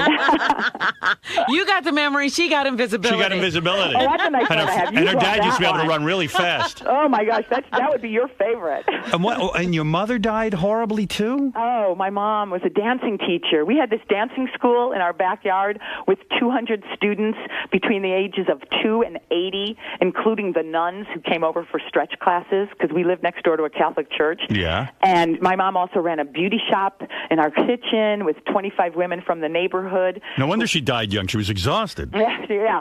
And so anyway, so she was incredible, and she had this dancing school, and then after my father died, the stress just took over her body, and she ended up having horrible rheumatoid arthritis, and she died from the complications of it and ended up losing her leg, and it was terrible. It was awful. No, terrible ways. And my parents were fabulous people. They created this environment for our neighborhood that people still talk about today. It was just this little gem right in the middle of all of it. Hey, baby, let me ask you something personal. How are you holding up? Are you looking good? Oh yeah. Body still tight? To see, I'm going to be on the Today Show tomorrow, and then next week I'm a judge on the Miss Universe pageant, and then I'm coming back to New York to do The View, and then is the body holding up or what? What? How's the body look? Good. I should come in and see you when I come back to New York. You're not kidding. With these new superpowers, I can't get enough of you. I'm totally turned on. It's so funny. And you're happy too. I'm happily married now too. 4 times, the love right? Of my life. Weren't you married like 4 times? No, 3. But 3. It's because I was waiting for this one. I've known Michael since the first year of college at the University of Chicago, but he was my college roommate's boyfriend. This dude she married, she took her from her college roommate. No. How about Mary Lou is like sexual dynamite. She's sexual dynamite, but I'll tell you what. She's sexual napalm. She's sexual napalm. She loves sex so much, Mary Lou Henner. I hope she doesn't mind me saying this. She even told me she loves the smell, the taste of a man, right? You that's love. in my book. Yeah, I do. And she made love to almost everyone on the show Taxi. Except Danny DeVito. But she found him sexy. 5 years, and we worked with 77 guys all day. Come on. Well, listen 2 to out this. of 77. She banged Travolta. She banged Tony Danza. Who evidently is an animal. He would have sex anywhere and do animal. Why was he such an animal, Mary Lou? I don't even remember. That energy. It's that Tony energy. But he banged you in weird places, right? Yeah. In the butt? No. No, not the butt. And also, she made love to. Now, okay, you get Travolta, you get Tony, but even Judd Hirsch, she fucked. I mean, banged. Excuse me. I adore Judd. They were, these were great guys. What was the weather the like 70s. under Judd Hirsch's balls on January 12th, 1984? Oh, I wasn't with him then. Wow, the I don't memory know. on you. And you remember every sexual moment, right? I mean, it all plays out. It's all. Well, see, I really believe that because a person has been through their lives, it's in there somewhere. That's why people, when they get Rolfed or something, or some kind of change in their body or whatever, certain memories come back because it's all stored somewhere in our muscles and in our psyche and our hard drive. That's what hypnotists will say. Yeah, if you really take a person back to the day, you can walk them through it. Just like they're there. The experts say that we only access not even like 10% of our brain power. Right. So I believe what Mary Lou is, she is one of those people that she is what we're going to look like. She got an extra couple of percent. She's going to look like what we do in the future. And that she is the beginning of a mutation in the human existence, that eventually we will have these superpowers. Oh, I'm excited about that. Compared to her, we're like Gary the retard. We're Charlie when he goes back. Right. We're retarded compared to her. But we have this. She is the future. Don't you see? Well, wait a minute. Let me just ask you something. We're frogs. Excuse me. Are you plagued by any of these memories? Are there things you would rather not have in your head? Really not. Because, and you know what? This is first time she met me. Wait, what did you say? I said the first time you met me. Oh, well, you know what it is? It's like this. It's like if you process it in some way that it's just part of you. It doesn't become this like crazy emotional boogeyman. Like, oh, I don't want to look at that. I don't want to look at it. When you do that, then it really has power over you. Well, the reason I ask is because people who have something really traumatic happen to them, they already are stuck with that memory, and sometimes they can never break out of it. Like it marks them for the rest of their lives. Right. Like that could be dangerous in a memory like yours. Like mine. The most tragic things certainly have been what's happened to my parents and things like that. Right. But but because it's such a part of me, and there are like lessons to be learned from things, and I just never, I can't say that anything so horrible to me happens that I would want to block it out. So maybe other people feel differently. I don't know. I'm not in their heads. But for me, even the most horrible things that have happened to me, it's a part of my life and part of my story. Do you ever lose your keys? Is it possible for you to lose your keys? No. You know what? I could be like, where did I put them? And then I'll just retrace, and I'll be like, okay, that's where they're going to be. Wow. So it's like that. I mean, this is just unbelievable to me. Thank you. Do you think your powers go so deep that, like, have you ever witnessed a crime, but they needed to know, like, a person who was standing in the background and you could draw up the whole picture of what was going on? That's never happened to me, but yeah, I could probably do that. I was involved in a deposition, and because of the details of my observations, they would throw the whole case out. They changed it because my deposition was so like crazy thorough. Who was the best lover, Judd Hirsch, Tony Danza, or all different Travolta? All different. Very different. And I have different relationships with those guys, of course. I mean, Johnny and I practically grew up together. Do you know how many times, do you know every date of when you had sex with John Travolta? I know every date that I spent with anybody in my life. Wow. Let's put it that way. Do I sit and calculate them constantly? No. But could I, it's like, this is what's interesting about thinking about anything. What was the weather like the first time you made John Travolta, when you first made love to him? Oh, seriously? I know. It was actually it was in San Francisco, so it was kind of Of course. Yeah. So it was like it was San overcast. Francisco type weather. What? Was it overcast? It was overcast. Yeah. It was the evening. It was evening. Oh, okay.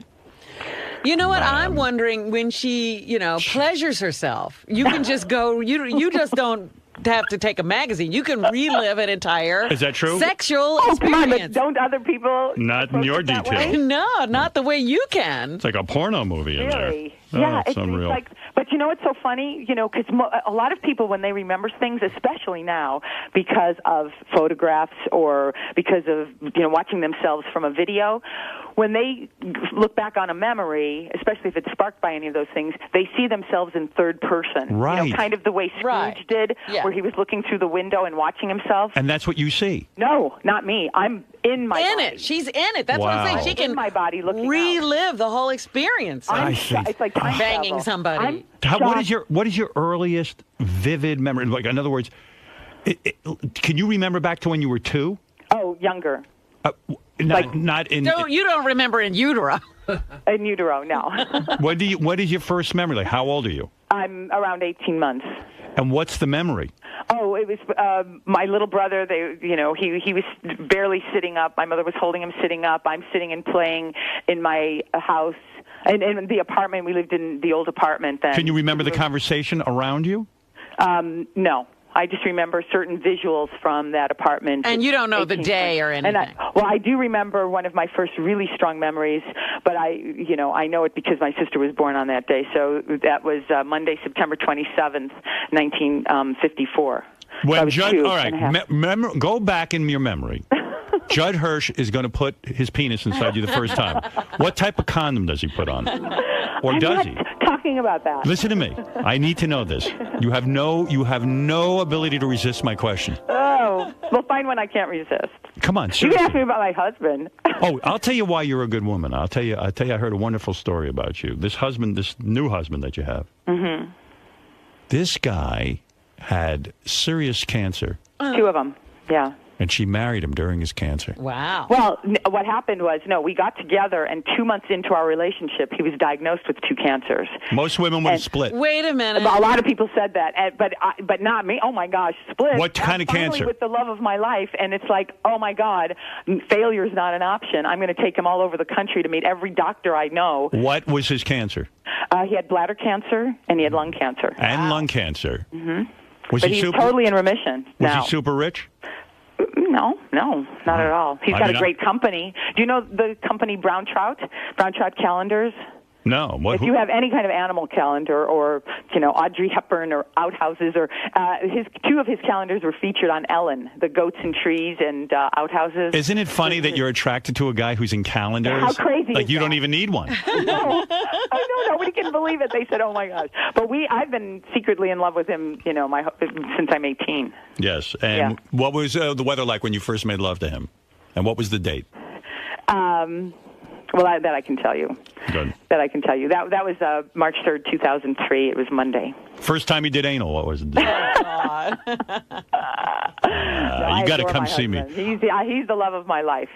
My whole life lined up for us to be together. So it's great. Didn't you think it was interesting on 60 Minutes that when she asked the question about it was what was so interesting is that it's 3 men and 3 women. Right. The 3 men are left-handed. The 3 women are right-handed. I mean, they did every kind of genetic testing, muscle testing. They tested us forever. Yeah, they wanted to make sure it wasn't a fraud, and it's not. I mean, No, this is the real deal. By the end of I told you I spent 4 days with them. By the end of my day of testing, of question testing, I had answered over 500 questions. Good Lord. And they found things from all over, and it was just like, they have a test. One of the tests that they do has 60 questions to it, and most people get 0 to 3 correct. And I got 47. Wow. And the ones that I didn't know never crossed my radar, couldn't associate them with anything. And that was just like that was like a memory test. It is for amazing. Dates and stuff. It's amazing. I'm amazed by it. You know what? I think a lot of people will come forward and they're going to find a lot more of us. I mean, a lot more. I'm sure. I'm sure it's not as phenomenon. I'm going to pick a random date. This will be the final question. Okay. All right. I'm going to pick a random date.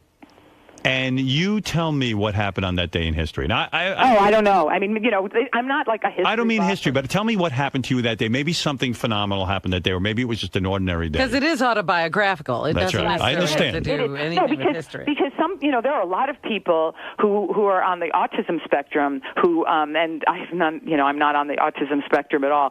But, not that there's anything wrong with that, but it's not connected to that at all. There are people who have Asperger's or autism, and they, you can name a date, Right. in his, like in the 1200s. What happened to you on the 15th of August, 1975? Oh, the 15th of August, 1975. I know exactly. It was a Friday. It was. Did somebody call in about this? No. I randomly. I just thought of the number. Oh, August 15th, 1975. It was a Friday. It was my 3rd date with somebody that I ended up being involved with for 3 years, and it was the first time that we made love. Made love. Yeah. Who was it? An old boyfriend of mine from the Grease days. Oh, Travolta. But not Travolta. No, I knew Johnny from 72. We met in 1972. And what's all this stuff? Well, he's not into chicks. He's into chicks, right? He's into me. I can't attest to anyone else. What do you think's going on there? Maybe he just likes it all. So. What do you think? What's your speculation on that? He was definitely into it. So let me guess who the guy was on this. Oh, you wouldn't know. Grease guy, No, Jeff he's a good friend Conaway? of mine. Jeff Conaway. No. Jeff and I we're always like brother and sister. Well, no, I got to tell Jeff you and I. something. This is very impressive. Oh, thank you. I am very turned on by you. Hey, Howard. What is I'll it, come Benjy? and see you when I come back. Yeah, you got to let me look you over. I want to see how you're holding up. Okay. How old are you now? I'm 58. 58? Yeah. You don't have to come see me then. Oh, okay. You're like, no, I'm just joking. So funny. You're 58 and you're holding up good, huh? I'm holding up good. Well, it's that vegan diet. It's good. That plant-based food, I know you can remember anything, but don't remember 58. I try to forget that. You try to forget that one. What is it, See, that's the Benjy? problem. You can't forget I'm it. going to live a long, long time. Hey, I'm Mary Lou. happy. Mary Lou, What? when you say like you can remember, like you can see what happened at 18 months, can you actually remember thoughts in your head? Yes. Like what were you thinking at 18 months?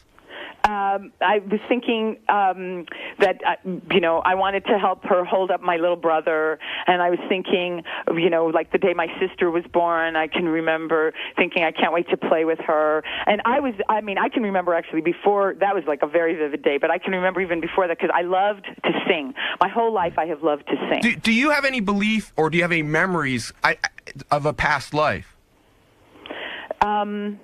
There are things that happen to me, especially in France, where I go, oh, I've been here before. So little things like that. Or I'll go to a country or I'll go to a place and I'll say, I've been here before. Have you ever tried to look into that and test that at all? I haven't. I should do that. But So do you believe in God and do you believe in reincarnation? I definitely believe in I don't know if he doesn't have like a white robe and long hair, but I definitely believe in a higher power. Do you remember meeting God in a past life?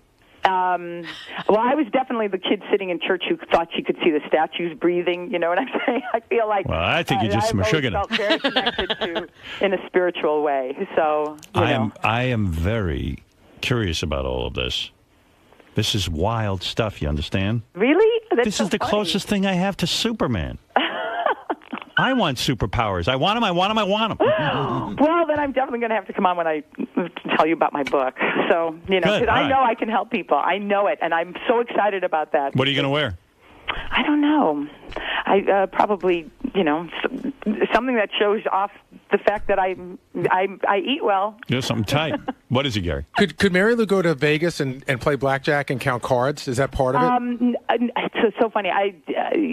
No, although I would remember a lot of. I'm not a card counter. I was just in Vegas last week with 28 family members, Christmas week, and I'm going back to Vegas next week for the Miss America pageant. And so, I don't want them to think. So, in other words, your point is, she could possibly remember every card that's been put out. You would think. I wasn't sure. Yeah. I want in the memory test that I did. Oh, I also want to say I have a Hallmark movie, Mulligan, which is really fun. So I want to talk about that too. But anyway, I would remember if I really concentrated while I was sitting there. I understand like the order and the sequence and the chronology of things. Wow. So I could probably tell people like 4 hands ago you had this and I had this. Numbers and. Especially if I related things to dates. The phones are burning up. What is it, Frosty? Oh, Go ahead, really? quick for Mary Lou. What do you want to say? Hey, Howard, I just wanted to ask Mary Lou if she can tell me the date, the day of the week, and what the weather was like the first time she got anal. Oh, God. It was very cloudy. She's very uptight about sex. No. All right, thanks. All right, go ahead, Mel. What do you want to say? Hey, now, Howard. Can anybody say hoax? Fred, Hoax? Hoax. Can I hear a cuckoo bird, Fred? Wait a second, Hey, Mel, wait a second. What are you saying? This You're has in been- on this? This is unbelievable. This woman, because my guys are such morons, they wrote her name wrong in the computer. I asked her the first time she was on the show. I said, no, it's wrong. And then they went back and checked. They spelled her name wrong. And she was right. And she knows. She could tell you the weather, and we can go back and check it. Well, I There's don't no know. hoax here. It just sounds fishy, and It does sound fishy, but it's real. Yeah, that's so weird. Well, I mean, go to UC Irvine, University of California at Irvine, and talk to the people there. Watch the show 60 Minutes report on it. It was Yeah. a fascinating report. There's no and way they you could tested fake her it. and tested her and tested her. Yeah. Oh, but it was crazy how many So things. I just said to the woman, when did you call into my show? She picked out the date and knew what day of the week it was. Well, that's fascinating, but will she ride the Sibian later today? Yes. When she comes in, she'll be riding the Sibian. Thank you. Oh, my God. Yeah, Mary Lou, you got to get on that thing. People don't give a shit about your memory. I guess not. Anyway, I do. They're not as evolved as you are. Mary Lou, it's so good to speak with you. So great to talk to you, too, again. Let me do the plug. You got the book coming out. You got the special on the Hallmark special. Yes, it's called Mulligan, and it's with Jenny Garth, and Peter Facinelli wrote it. Okay. And I have a movie this summer called Vamps with Alicia Silverstone and Sigourney Weaver, Richard Lewis, your pal. all. Right. So, All right. so all good stuff. And, Good. And come see me at marylou.com because I teach classes and I'm in the chat room and, talk to people all the time. Any pictures? Yeah, some good ones. What are you wearing? Different things. You'll see. All right, very good. I like it. All right, Mary Lou. Thank you. Mary Lou Okay, Henner, guys. the amazing superwoman, Mary Lou Henner. I am just shocked. Thank you so much. Thank you. Okay, bye. I need a superpower. Oh, if I had that. You have a superpower. You're What the is king that? of all media. Oh, that's right. I forgot. What am I going to do with that? I think people would say you've done a lot with it. I'm blown out by that. Are you guys blown out by this? I think it's fascinating, but I don't think necessarily that clear a memory is good for everyone. I hear what you're saying, but I mean, just imagine you were raped. I was. Oh. I forgot about it. Thank God you have no memory. Yeah. Well, you're right. I mean, you would relive that over and over and over. Right. It would be horrible for you. But she describes that you have to access that, but then she probably would be focused on it. But that's the point. When people have something traumatic like that happen, the thing you want them to do is try to forget it, lessen the sting, and these people would have such detailed memories of it that it would be just horrible for them. I want it. It's like being in a movie theater. And you're in the Listen, movie. look at what your few memories have done to you. That's the thing. I really want to know what happened. Who knows if these are made up or... I know they're all made up. Oh. You exaggerate everything. How dare you? JD. Yes. If you possessed Mary Lou-like superpowers, how would you use that to your advantage? How would I use it to my advantage? I don't know. The only thing you can sort of use to your advantage is like knowing stuff for the future. Remembering stuff. God, there's a lot of things I wish I could forget. So I don't even know if I'd want this that ability. I mean. So the ability to remember every detail would be almost like your worst nightmare, not a superpower. Well, I don't want to say worst nightmare. I mean, there's some cases where I wish I would remember something that's, where you can remember a zinger for against someone. I don't know. But I don't see like gaining an advantage, like, getting laid more, unless the girls are, or earning money. I don't know. So. Yeah, you're mockingly laughing at my exclamation. That it? That's it. Fly away, superhero. Jason, if you possessed Mary Lou-like superpowers... I kill myself. I'd be dead. Listen, all I do is remember the bad shit in my life anyway. And I fucking torture myself by thinking about it. And then if I had that, where I could like pull up conversations and hear them word for word in my head, I fucking go nuts. I do that already. Well, but not as good as her. But at the end of the day, I replay conversations in my head. I get driven crazy, things that I said wrong, things that other people said wrong. If I had her power and I could remember the first time I noticed I had back hair, or knew every time somebody picked on me, or every time I was embarrassed or ashamed of my body, I'd fucking jump out a window. I wouldn't have made it to 15 years old, I don't think. So it's probably best I don't have that ability. Unless it also came with flying. If I remembered everything, fuck good is that? Let me think. What was the question? If you had Mary Lou-like superpowers, how would you use them to your advantage? You mean her great ass? I'd probably flaunt it in front of guys like John Hine, Jason Kaplan. What? She has a good memory. What did they say? Count cards? Count cards. Probably would be higher up on the food chain than the phone answer. And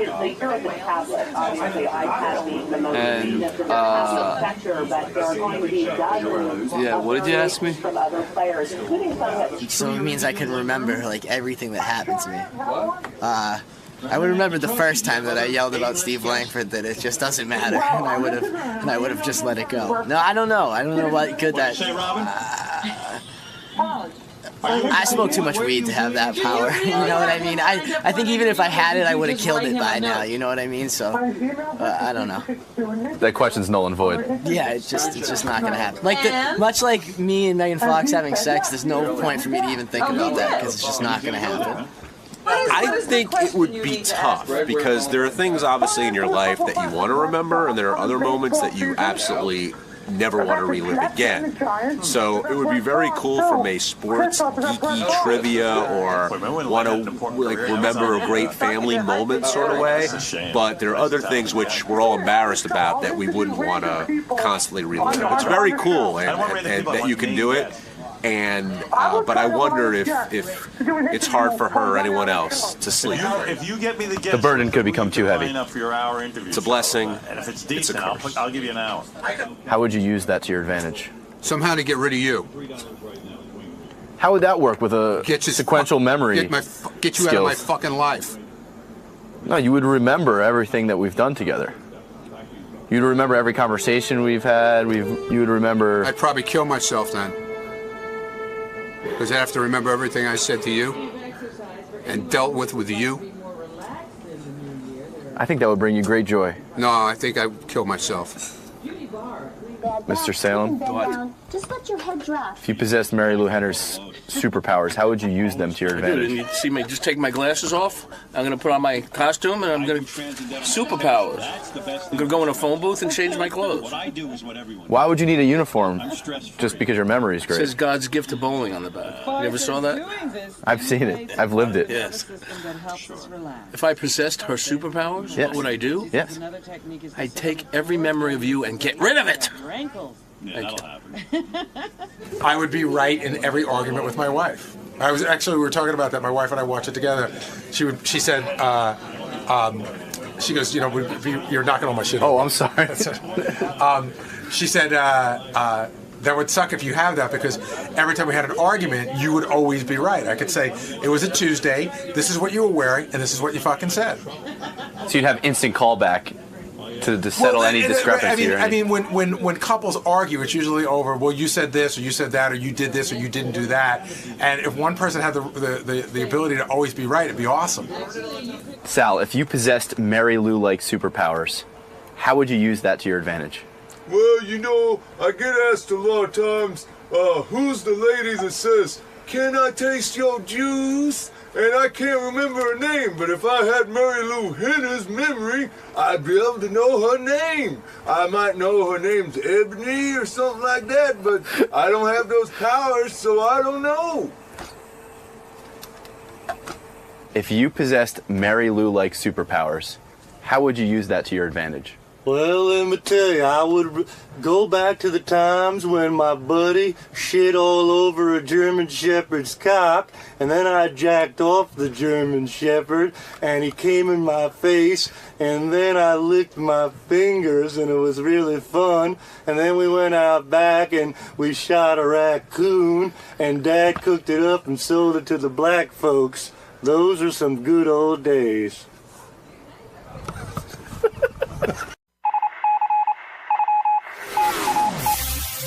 This is the best of the wrap-up show. A recap and behind-the-scenes look with John High and Gary Dell'Abate. The best of the wrap-up show begins now. On Monday's show, we talked about the fact that Steve Langford wouldn't come into the studio in the morning and whether this was going to affect his reputation and his credibility and whether it made him a hypocrite or not. Here's how it went.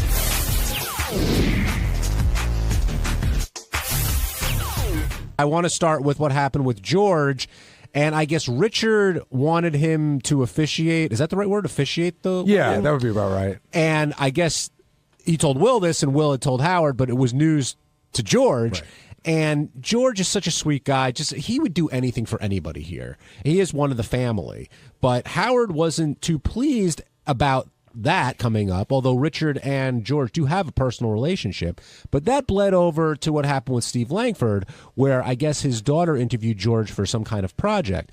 And Howard drew the line. He's like, I don't want people bothering the guests. And where was he going with that, one, Gary? And two, why didn't Steve Langford come in and defend himself? Well, the first part, Howard has always said, I don't want people bothering the guests, and it doesn't matter how high or low you are on the food chain. I remember the first, how would you say, I don't want people taking pictures with the guests. I want guests to be able to come up here and not be asked for autograph, not be asked for pictures. And then there was a weird thing going on where Jackie would have the day's guest autograph one of Jackie's jokes, and we put a stop to that. And then it was, everything from, Grillo calling Sherry Lansing looking to get acting work to, John talking to stockbrokers, and how it's just like, leave my people alone. So, I mean, that's sort of the rule. Don't bother people who are on the show and ask them for favors. But sometimes, I guess you cultivate personal relationships with the people who are on the show. And Howard could look at it and say, everybody you basically talk to, you specifically, Gary, is as a result of him. Like everything on the show, because people call and complain all the time, there's hard and fast rules, except there's different rules for everybody on the show. So I'm sure there's more latitude for Robin being friendly with a guest outside the show than there would be for, say, Jason. But, as a general rule, Howard doesn't like the guest being bothered. Howard feels everything's a bother. So he feels like when you ask somebody something that it's a bother to them. And listen, it's his show. It's totally his prerogative. And maybe it is a bother. Like maybe George is too nice a guy to say, I really don't want to do that. Do you think Steve made a mistake not coming in today? Huge, huge tactical error on Steve's part. Why is that? Because he paints everybody into a corner and explains to you why they have to answer his questions. Steve should have come in and just sort of said, hey, I agree with you, I made a mistake, or I disagree with you, and here's my argument. But how is what Howard was saying about Steve Langford any different than the argument between Steve Brandano, Steve the intern for the purposes of this, so everyone remembers. Remember Steve Brandano went to an event and his girlfriend at the time was there and he said he didn't want her interviewed? That's right. And Langford goes, it's part of the story. What's the difference? And, well, another thing about that, Howard wasn't looking to talk to Steve's daughter or family there. He wanted to talk to Steve. And I guess when family comes up, all of a sudden you want to sort of change things. What happens is when you have a big sensitivity to it, it's at that moment you have to decide whether you're going to go in or not, and then you sort of dig in and hold your ground. And Steve's got to come in sooner or later. How did he react when you went back to get him? I called Steve. Jason called Brad, and he said, "Yeah, Steve's here." So I said on the microphone, "Steve will be here any minute." And then all of a sudden I noticed. It's a 30-second walk over here. So a minute and a half went by, and I said something's wrong. So I got up out of my chair and I walked over there, and I said to Brad, "What's going on?" He goes, "He's not coming in." And I'm like, "What?" I couldn't believe it because it's just not Langford. So I walked over, and Langford put up his hand and he said, "Listen, his daughters are off limits. My daughter's off limits."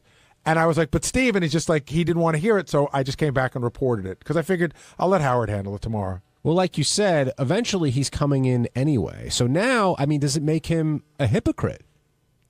Yeah, I think it does. I really do. I like the guy. I can like a guy, and I think his news stories are amazing. But yeah, it's a hypocritical of him not to show up today on this count. Rich in Pennsylvania, welcome to the wrap-up show.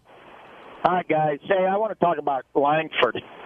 Gary, I think you're right. He's lost all credibility. Now when he comes in, what he did to Jenks, painting him into the corner, all Jenks has to do, all any of you all have to do from now on is say, let's talk about your daughter interviewing George. And he's got no credibility, none whatsoever anymore. He just wussed out like a big puss. I want to know how old he is.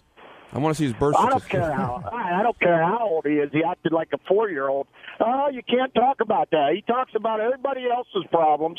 Even after they tell him not to, he'll go right in after it. So I think it's going to end up being one of those things where he even now, if he's listening to this, he probably thinks to himself, you know what, I should have just gone in and dealt with it because it's just gotten bigger than it has to be. Well, you know, guys, when he starts, it's going to happen. He's going to bust somebody's balls on something. And it's going to come before Howard, him, and whoever, and I can just hear it. I can hear it's almost like you can write the dialogue. He's going to be busting on you. Hey, let's talk about George, your daughter, in the interview. I can hear it coming. I don't think Howard's going to press him too much about it tomorrow, but you're right that other people probably will. Well, it's a guy who seems Teflon that's now exposed a sensitivity, and when people want to fight, that's what you go for. And maybe he was hoping that, okay, I'll sit back, Howard will blast me on the air right now, a day passes, it blows over, it's not as big of a deal, Howard's ready to move on to the next thing, so the damage is a lot less. Or he'll get rid of his daughter. Well, that's not going to happen, but I do think, I forgot which one of you guys said it, though, a lot of people are going to definitely keep this bullet and wait, and they're going to use it when they get the chance. Thanks for calling in there, Rich. Eddie in Pennsylvania, you're on the wrap-up show. Hey, Eddie. Yes, good morning, gentlemen. Good morning. Hello, yes.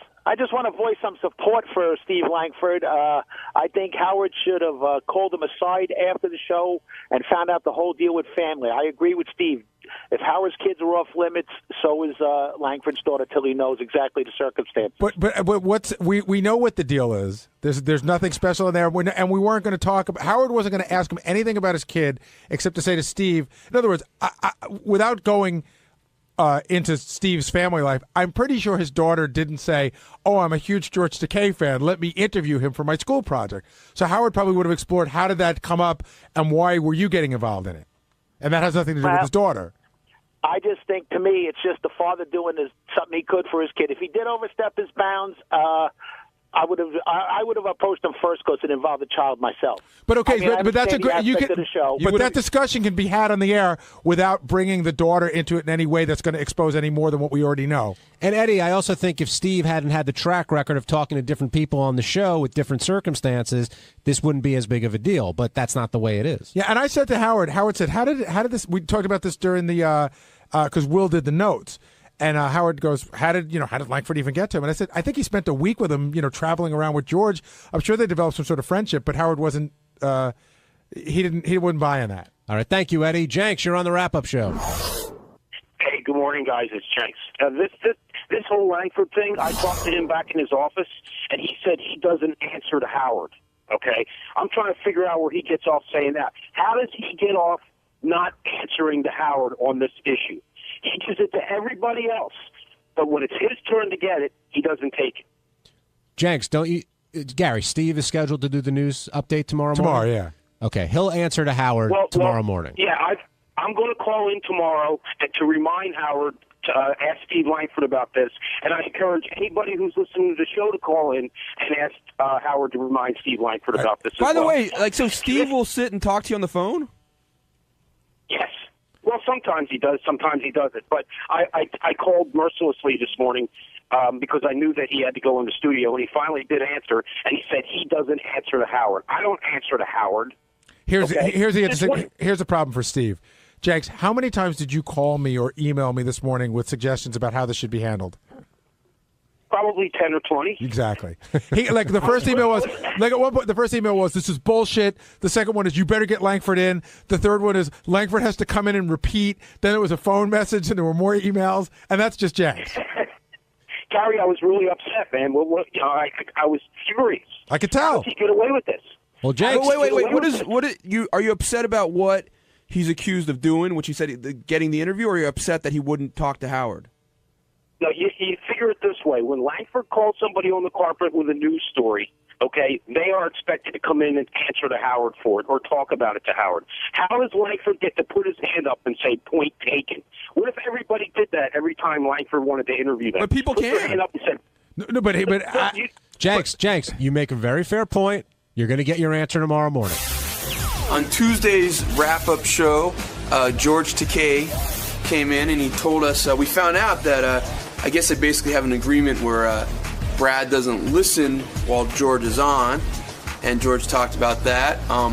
George discussed kissing one of the guys on the show, and we talked about Governor Ventura and I having a nice, friendly discussion in the hall.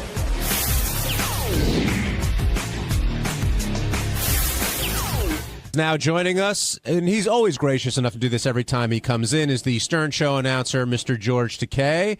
And George, you're back again, and in the mix with Brad's weight, and your relationship seems to come up quite a bit whenever you do the Stern Show. Doesn't it?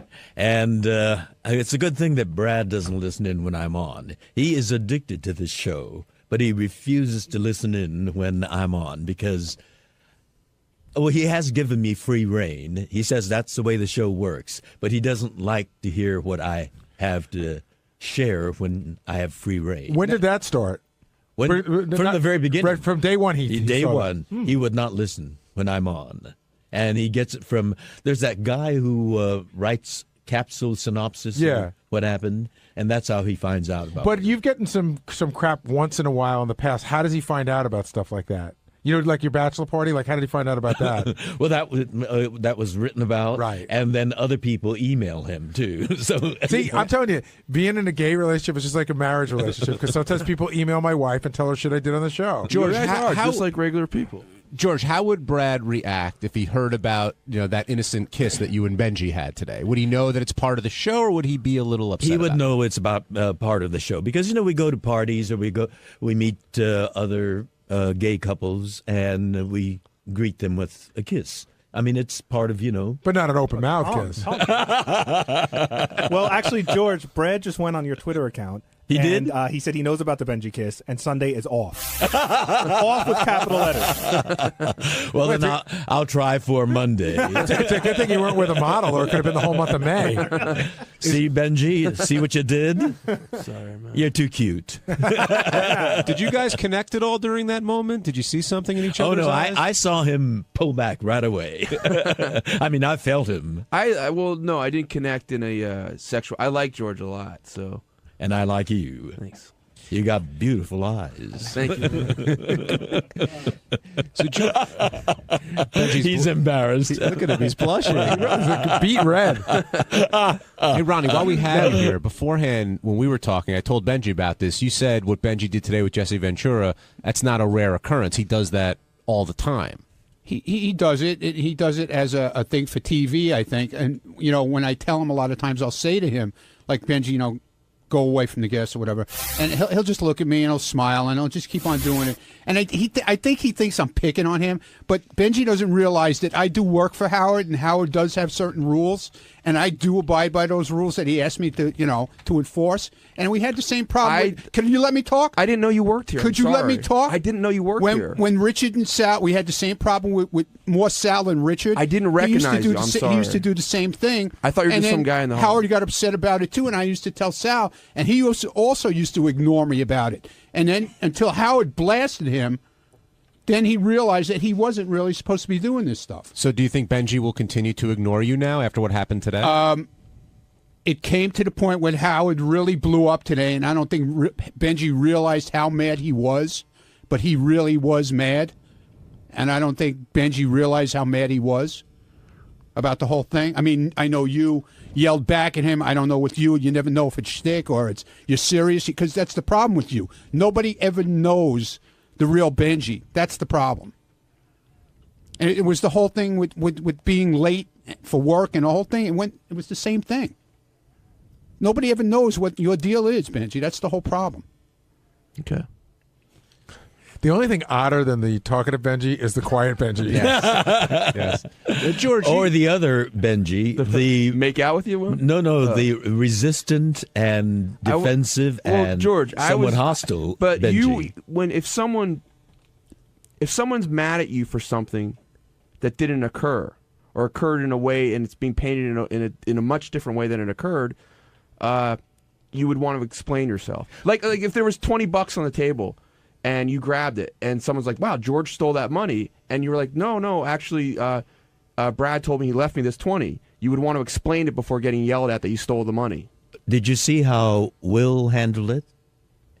When Howard would say... when Will messed up the oatmeal. Right.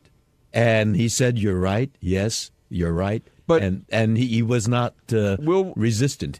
And in this situation I with you... I think it's okay... Listen, I think it's okay to be resistant when you're being, when you're being mistreated. I think it was a reasonable desire on the part of Howard to say, the guests are here for what I said.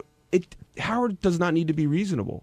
That if he decides something, if he wants us to walk on one foot or hop to the hallway, and that's part of construction, that's absolutely fine. Yeah, that's reasonable. It's reasonable if Howard wants it done and that's a condition of working here. What I was saying was I thought I went through what are considered the appropriate steps before I did it. Hey, it's Sal Governale, and on Wednesday's wrap-up show, Jason Ellis was on talking about George Takei fondling his junk. And speaking of junk, I was talking about gazing at some cock in the gym room. Now, it was strictly a gazer, and it was for statistical reasons only. That makes sense. Check it out.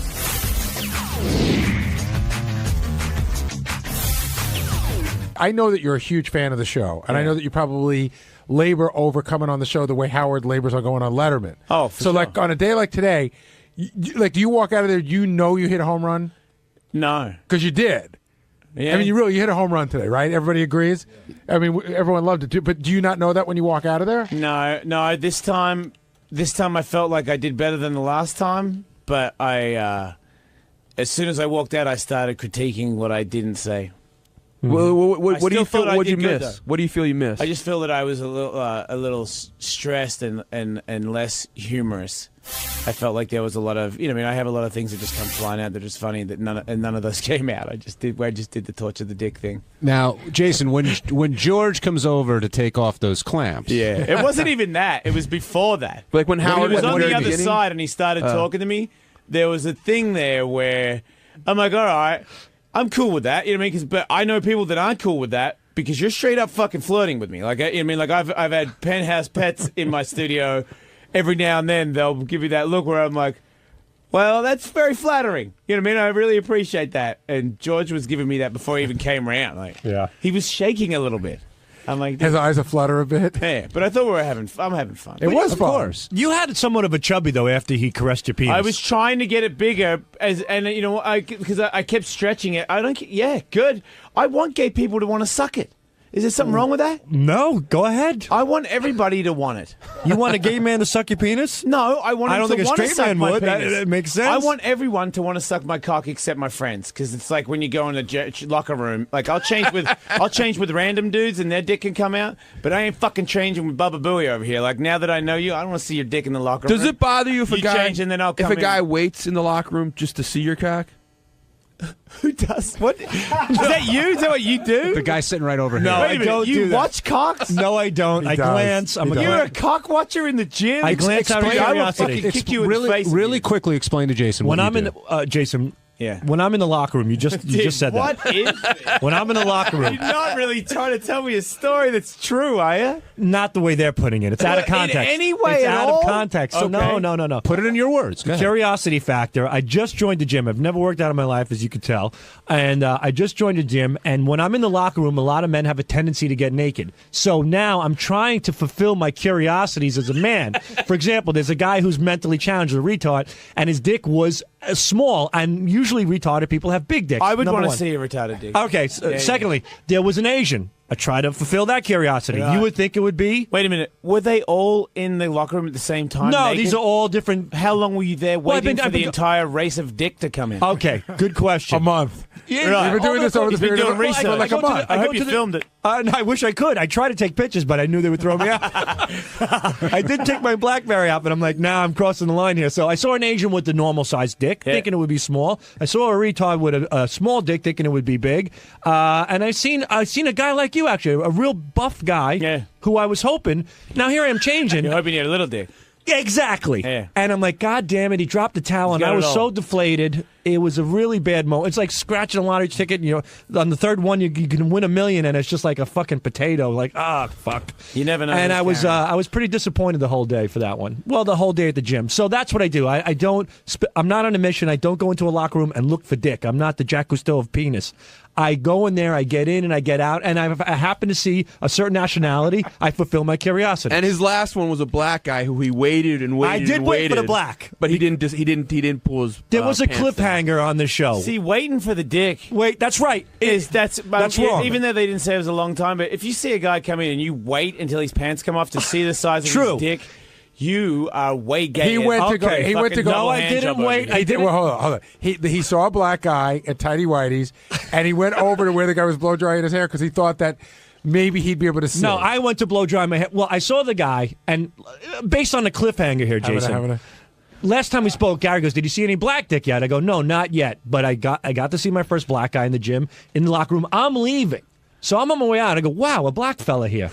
So you were on the way out? I was on the way out. If you didn't work for this fucking radio show, I would call the cops. Hold on. Again, it's a cliffhanger. Gary asked, so I saw the black Don't make it sound like you had to stay. I didn't. You had the to obvious stay. cliffhanger. Wait. He's making it sound like he had to go back so he could come report to me. You know what I mean? No, you're the gay I one. believe that. No I believe one told that. you to do this. No, this is your I believe curiosity. You did. That's why I think my it's curiosity. okay. That's what I'm saying. I believe you did it, research to tell the story and tell Gary. It's like your obsession with the show. Like you walk down and critique yourself. When Gary asked me last, he goes, "How about some black dick?" I go, "Haven't seen one yet." Saw the black fella, put on the brakes, I get hit it. the blow dryer, I get it. try to finagle my eyeballs a little bit, and he put on his sweatpants, so I messed up. But I get it though. Stay tuned, everybody, in the wrap-up show. We will eventually find out. It's really Gary's the perverted one. Maybe. He's just using you Can't to you get just the do a information. show? Can't you just do a segment where you get random people to come in and guess their size and just get them all to drop it? We could do that, yeah. Well, then you could just nip it in the butt instead of being creepy at your gym. Yeah, dude, why don't you make it a Howard 101 special, so where you critique dick? Yeah. I don't want to critique it, but again... Do you want to come on my show and I'll do it on my show today? I'll just get like a bunch of anybody wants to come in and pull their dick out. But Jason, the Dick point, frenzy. the point, it doesn't have to happen for a show. He's doing this in his gym. I mean, this is just... but I believe he's doing it for research and development for the show. I am, and the way, well, I said it fulfills my curiosity. Gary, you don't think? Look, I think he wants to know. Do you think if you fired him, he Right. would continue to do it? Yeah, I do, because I think he wants to know. I think we all want to know. I think every man. No, I do. Okay, I you do. fucked yourself. No, I didn't. Nobody wants to we know all want to everybody's know. penis I'm size. telling you, we all. When Steve Brandano takes a fucking piss, and if there's a guy next to him, and he has the opportunity to get an eighth of a glance just to see if he's holding up in the society of men, he's gonna do it. That's us. We're men. We measure up. We measure our biceps against biceps, our chest against chest, and our cocks against cocks. I think it's only for insecure penises. Well, I'm insecure. Look at it. It looks like an aardvark. It's a disaster. On Thursday's wrap-up show, we talked about George Takei and the fact that he started off the morning thinking of Jason Ellis and jerked off to him. And would there be any complications with Brad? What does it mean? And how blind George's love seems to be for Jason Ellis. And then we all talked about what would happen in our relationships if something like that happened. And I don't think we can pull off what George pulls off. And here's that conversation.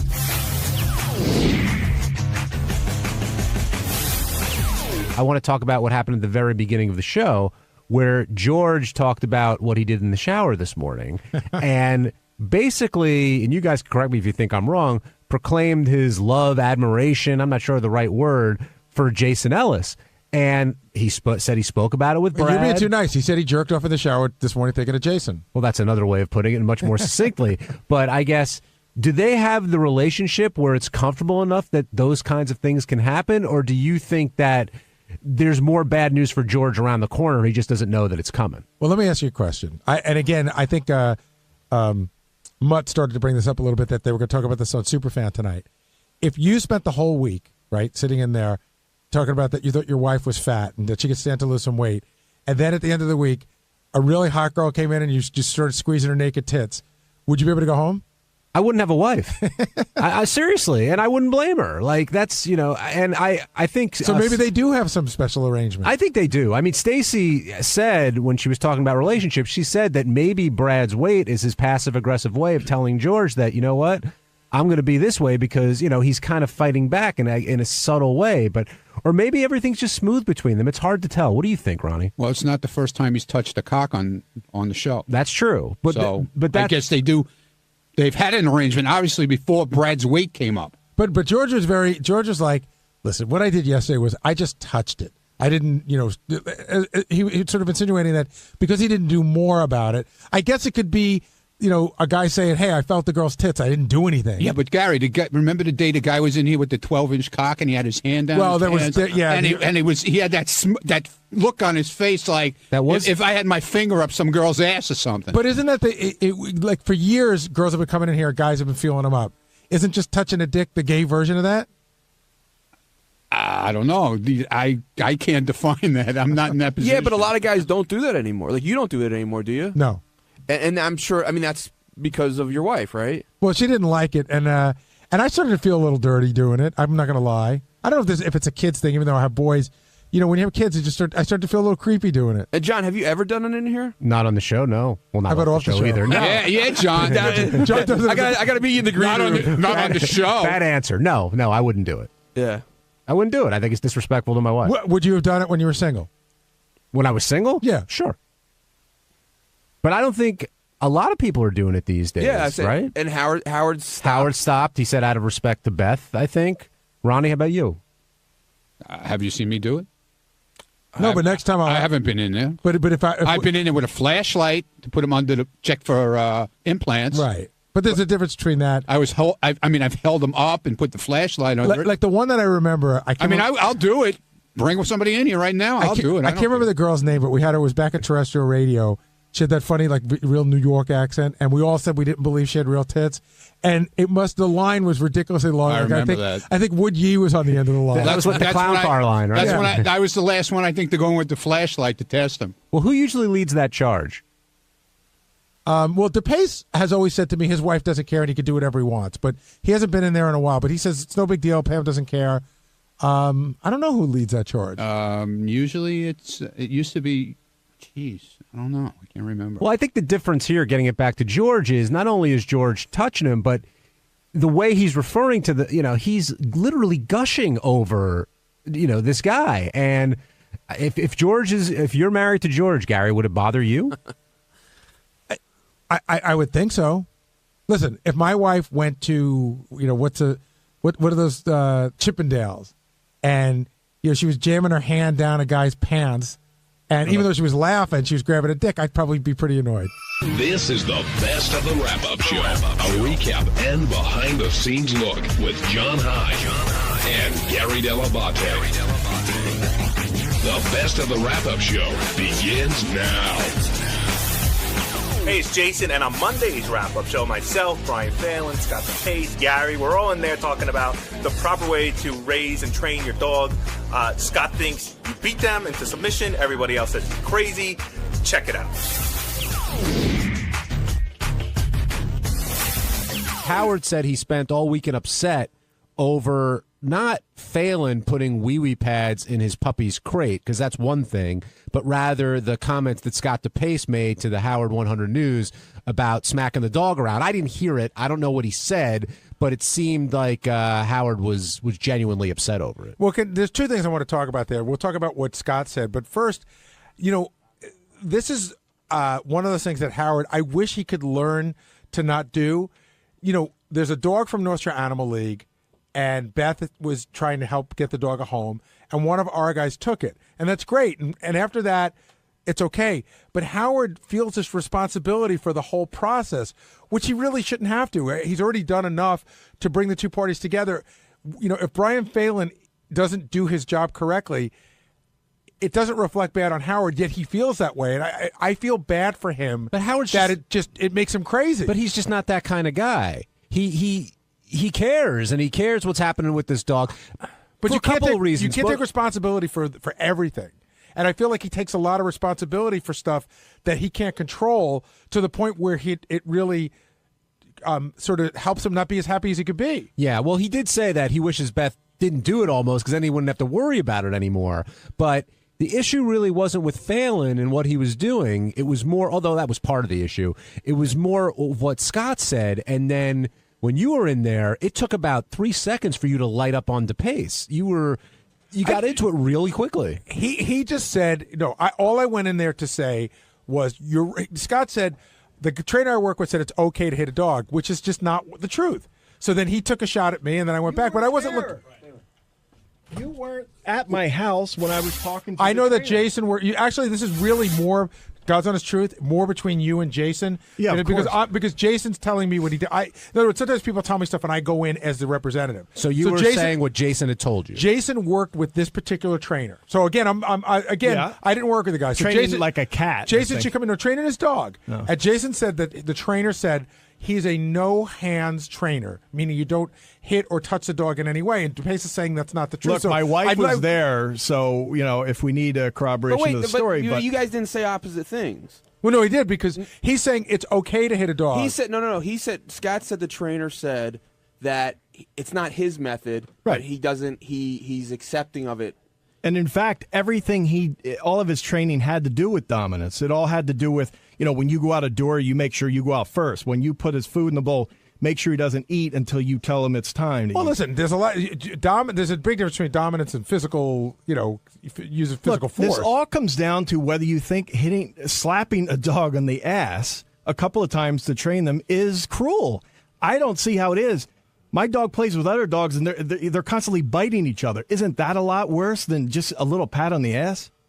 I don't know. I'm not going to get into it. We got to ask. It's not my fight for me and you, so I'm not going to get into it. Scott, they're dogs. They don't know about patting on the ass. Well, I'm just saying, if it's about pain, then yes, you just said it. They're dogs. So I think they can handle the little bit of pain that they're actually getting. I don't think they're getting any. Why do you think they can handle it? Like, what gives you that idea? Well, I'm just saying their threshold must be pretty high. Whenever the dog bites me, I want to just jump out a window. It hurts. So they're biting each other. That must be okay. No, my point is that the dogs don't know any better. They don't think, well, if I hit you, exactly. So then why are you putting the human trait that it's cruel when I slap them on the ass? Because you're a human. You're a human. They're not. Thank you for pointing that out. But Scott, you got to think about what you just said for a second. Do you think a dog feels pain? Yeah, probably. But do you think that they might feel pain when they might feel pain when they're bit? Also, do you think they might, if they could? Do you think they would avoid to be? Okay. I mean, they keep going at it. They keep playing and going at it. Do you really hold on a second? Do you know anything about? They don't bite down as hard as they can. That's how dogs play. They don't have hands. What are you, a dog? Yeah, I'm a dog. That's how I know what dogs like, because that's the only way you can understand really, a dog. You just came in like you're some dog expert. What the hell are you? I own a dog. I watch them play. Life. I've had dogs my whole life. Dogs don't go and they bite each other as hard as they can, you idiot. I'm telling you that when they bite, because I'll put my hand in there. Your dog hurts. bites you. If you put your hand up, then there's something wrong with your dog. It's not. He's not you chomping down trying to draw blood, but in the midst, yeah, it hurts a lot. Well, there's something wrong with your dog. Then I don't know what to tell you. What you idiot? What you? All right, I won't use words. What you guys? You won't use words. I won't use terms. We're going to communicate telepathically over here. Hold on, Jason. So here it goes into the Jason piece of shit vortex. What happened? Those are words, it sounds like. Scott, finish your point. Finish your point. God, I hate you. You're I know, it makes me so an happy. Asshole. It's funny. So many people tell me when they hear you, they've got to just turn it off. It's funny because I hear that about you sometimes too. I hear about both. I heard about both. But I don't. So no one's listening now. So finish your point. In your pink shirt, please continue. Jason, let him talk. You're 350 pounds, you fat whale. Keep wearing your pink shirt. Good. Your point. I forget what I was talking about. All right, then let's use your words. You were saying when a dog chomps down, it hurts your hand. Yeah. So apparently they must have a threshold for pain. I don't think what I did is at all cruel. I don't sit there. My dog loves me. Sleeps on my. Oh, listen to that laugh. My dog sleeps on my bed every night. The dog loves when I come in at home. The dog loves me. Just because you guys have a different training method, don't say mine is cruel. Let's take a step back here, Scott. Ridiculous. What did you say to the news that Howard got so pissed off about? I was merely joking. Brian was going through the training of, how you put a dog in a crate. And he didn't know exactly how to do that. He put the wee-wee pad in there. And so I just said, as a joke, well, maybe you should just smack her on the ass. And that turned into Howard, All right, so I got a question for you. Answer what Howard said today. How do you answer the allegation that a lot of your jokes are misinterpreted? Well, you guys are dumb. I don't know. No, I have no idea. No words, Scott. Come on, man. I have no idea. Because Howard says a lot of times that's not my fault. A lot of times when you say stuff and then people call you on it, you go, I was joking. And I guess a lot of people don't get the joke. It is a comedy show here, isn't it? I don't know. But we're not doing a comedy show. Maybe I'm too good. Maybe I'm such a straight guy. And I'm not saying I'm against this issue. You say that slapping the ass is okay. Yeah. But then you're saying it's a joke when you said it. Well, how I said it, I was joking. If you listen to it, I think it's pretty obvious that I was joking. Brian Fallon, was he joking? I think he was joking. Yeah, he tries to, add comedy into the conversation. But, yeah, a lot of people don't get his jokes, that's for sure. So did you think Howard was pissed off at you this morning? Yeah, he was yelling at me the other day. So he actually had Ronnie come in and yell at me, too. So I thought I was going to be in a lot of trouble. But then it turned and went on to Scott, which is great. What do you mean he had Ronnie come in to yell at you? Because he told me I didn't know what I was doing. Because I put the wee-wee pad in the crate, and you're not supposed to do that. That's where they sleep. And he goes, you don't know what you're doing. I got to get you a trainer, blah, blah, blah. I'll get you the number. And then he went outside and saw Ronnie. He's like, Ronnie, he doesn't know what he's doing. Go in there and yelling at him. Tell him what to do. So then Ronnie came in and started yelling at me like I didn't know what I was going, Like, I have 3 kids, and I had a dog before. I know how to train something, So I just took Look, it. everyone's got their own way. I don't understand this. I was It's expecting more, but So it you deflected to Scott. So you just disagree with Howard's method? Yeah, and Howard on the air this morning tried to say that I'm the know-it-all. Well, who the hell is he then? Right? If he's saying my method's wrong, why? I never said that his method was wrong. It's to each their own. I would say he's a little bit more of a know-it-all, just in the sense that his wife spends a great deal of time with animals. Okay, maybe And recently, with but a I've lot- had dogs my whole life. He didn't grow up with animals. but I just 'cause probably you- had 10 dogs. Just because growing you've up. had them your whole life doesn't mean that everything you're doing with them is correct. It just means you've had them. But there's a track record of success. I know how to get a dog to stop peeing in the house. Well, that's but how do you get that reaction? How do you get to getting Who a dog? cares? But that's what I think Howard's talking about. You can train a dog by taking him outside, or every time he pees, you can hit him over the nose with a newspaper. You're going to get the same result, but different ways. Yeah, and one of them and I I think don't Howard really would care. disagree with. All right. To me, the dog is not hurt forever, and it's not barely even hurt at that moment. Then why wouldn't you, every So- time your kid pees in a diaper, why would you hit him over the face with a paper? Because my kid is a human, for one. But He's they not a hit their dog. brothers. And I'm trying to, and I was never shown that to be an effective method. I think that's I'm sure your kid has a threshold for pain. I think there's a philosophy there. I think because I hear this with Will a lot too. Will grew up with a lot of animals, and his whole rap is, listen, I love dogs and stuff, but they're fucking dogs. And some people Right. feel a different way about them, and I think there's a different philosophy there. So do you think Howard's method's wrong or just different? No, just different. I wouldn't have the patience to sit there and yell no for months until it finally worked. It doesn't take much. Jason, I'm did- sure. did any- all of the training methods that I was trying, it was like, oh, you've got 2 hours of homework each day. I'm just not going to do it. Jason, did anything get lost in translation when Gary came in and sort of said what you had told him? No, to in Scott? fact, the guy, because I had watched the dog before Greg Cleva from Barkbusters came over. I had watched The Dog Whisperer. I still watch The Dog Whisperer. And The Dog Whisperer is a little bit hands-on. He doesn't hit the dog, but what he does is to simulate where the mom would nip the dog, like in the neck, to give him a little. He does a little poke in the neck, like and touch him in the neck. back of the neck. And it's not a hit Very or sensitive anything. there. And I was talking to Greg about that, and I said, I was a little uneasy with that because I always heard you're not supposed to touch the dogs. And he said, no, I have a hand. He goes, I have no problem. It's not his method, and that he has a completely and utterly hands-off method of dealing with the dog. That was the opening line of our conversation about how to train a dog. And there's nothing inaccurate there. All I'm saying is what he said to me, I described what I had done, and he said there's nothing wrong with that either. It's just not my method. So, Were you surprised how Gary reacted to when you chimed in this morning? Yeah, he got very angry when I just brought out some facts that Gary has an electric fence. And to me, an electric fence is a little more harsh than slapping on the ass. A lot more harsh. My dog doesn't even wear an electric collar anymore. Well, but he certainly had to at one point. Yes, he did. It's a So, pretty common. that's Listen, cruel. it's a common tactic, and I guarantee you, my tactic is more common than your electric fence. Well, Gary, why does did they he stop wearing? Why did they stop wearing? because he just knows now. Yeah, But is it because he got shocked enough. would you do it again if you got a new dog? Would you? I think I would. You know what? It's. I live in a neighborhood where there's a lot of cars that go by. I have a Cool. very, very active dog. You know what I mean? And I don't want him running into the street and getting run over by a car. I'll tell you, too. Would you I think that's put cool. an electric collar on Mary if she became a man? Sure. We just got new couches, and my wife didn't want the dog for once to be on the couch. And normally, Cookie the dog had always been on the couch. So suddenly we had to train her a new way. So she found these electric pads that give you a little shock. Dog did it once, hasn't been up there again. Well, so you shocked the dog too, and you're making fun of Gary? I know, exactly. I'm I just mean, what pointing the out that hell? he's a hypocrite. Wait, I'm how does that work? You get like he's a hypocrite. That's Well, all so I'm are saying. you then if you're making fun of Gary for No, shocking his I'm- dog, and you do the same thing? No, you Scott jerk is off. right I and have you're wrong. I could care less. I'd put electric